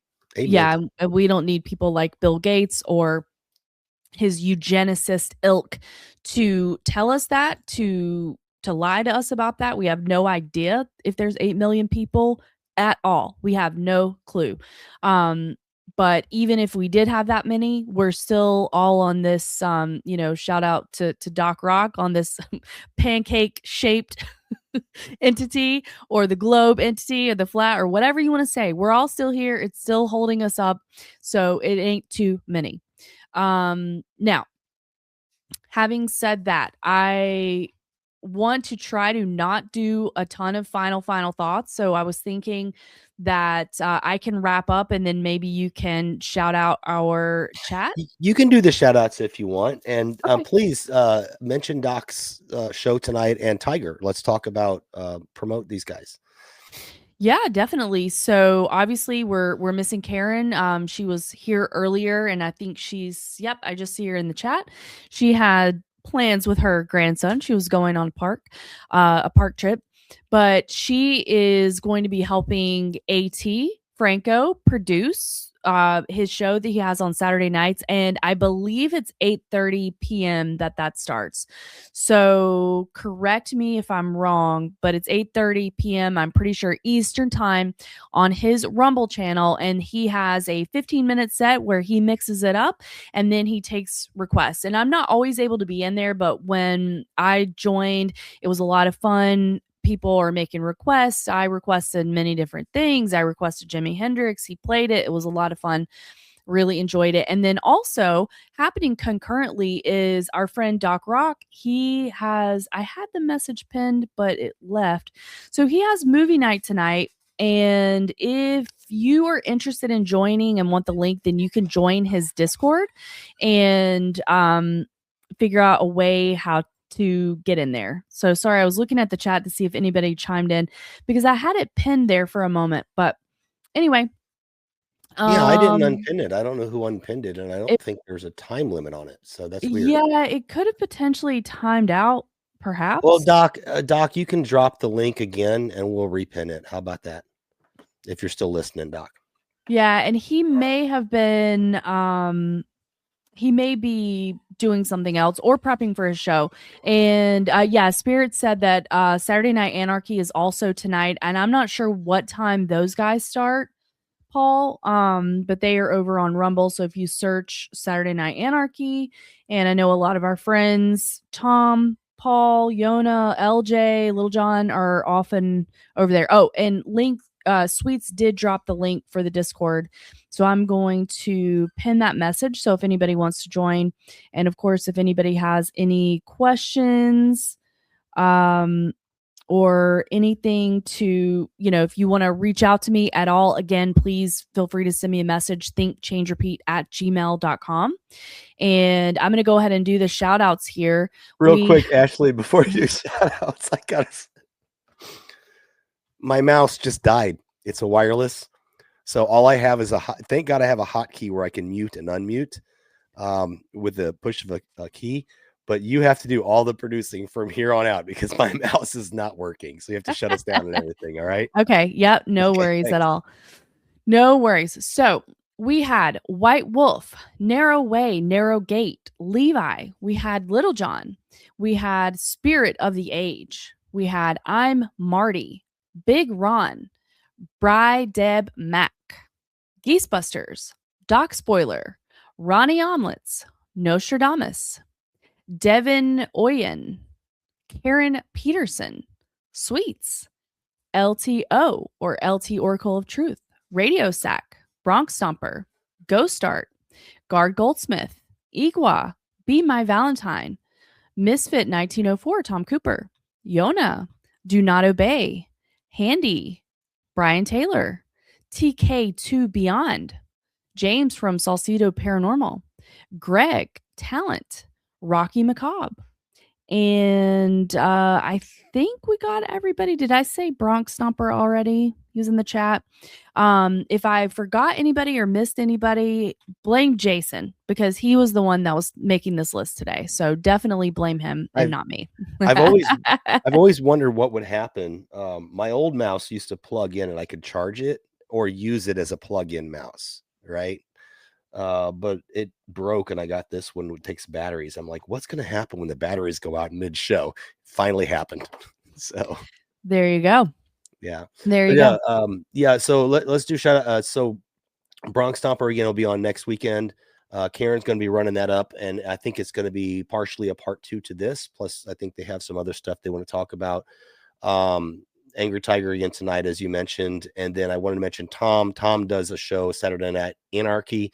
Usually runs pretty late, so when everybody's done with what they're doing, if you pop over there to the TNP platform, you might be able to catch them guys kind of hanging out and talking about whatever comes up. And then of course, Doc, please. Okay. Yeah. You put it up there. Great. Sweets put it up there. So that's all I have, Ashley. Thank you so much. And all I can do is mute and unmute at this point. Okay, perfect. Well, thanks everyone. Again, this is our, final thoughts, our Southern goodbye, our Minnesota goodbye.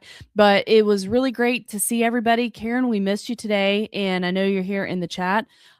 Really enjoyed everybody's input. The chat was absolutely hopping. Love seeing and hearing from everybody. So thanks again. Thanks for spending your time with us. And Jason, do you want to sign us off? Keep your sword sharp, your armor tight. And what is it Karen says? Stay human? Something like that. And shine your light. That's it. Shine your light. I think she said stay human at one point, but the shine your light thing, yeah. So, but just for the record, we highly recommend staying human for as long as you possibly can. Yes. So, and Bronx Stomper says, JB, you'll have to get a spare set of batteries to keep at the computer. Yes, definitely a good thing. I'll have to do that. But all right. Perfect. Take care, all. All right, everybody. Bye-bye.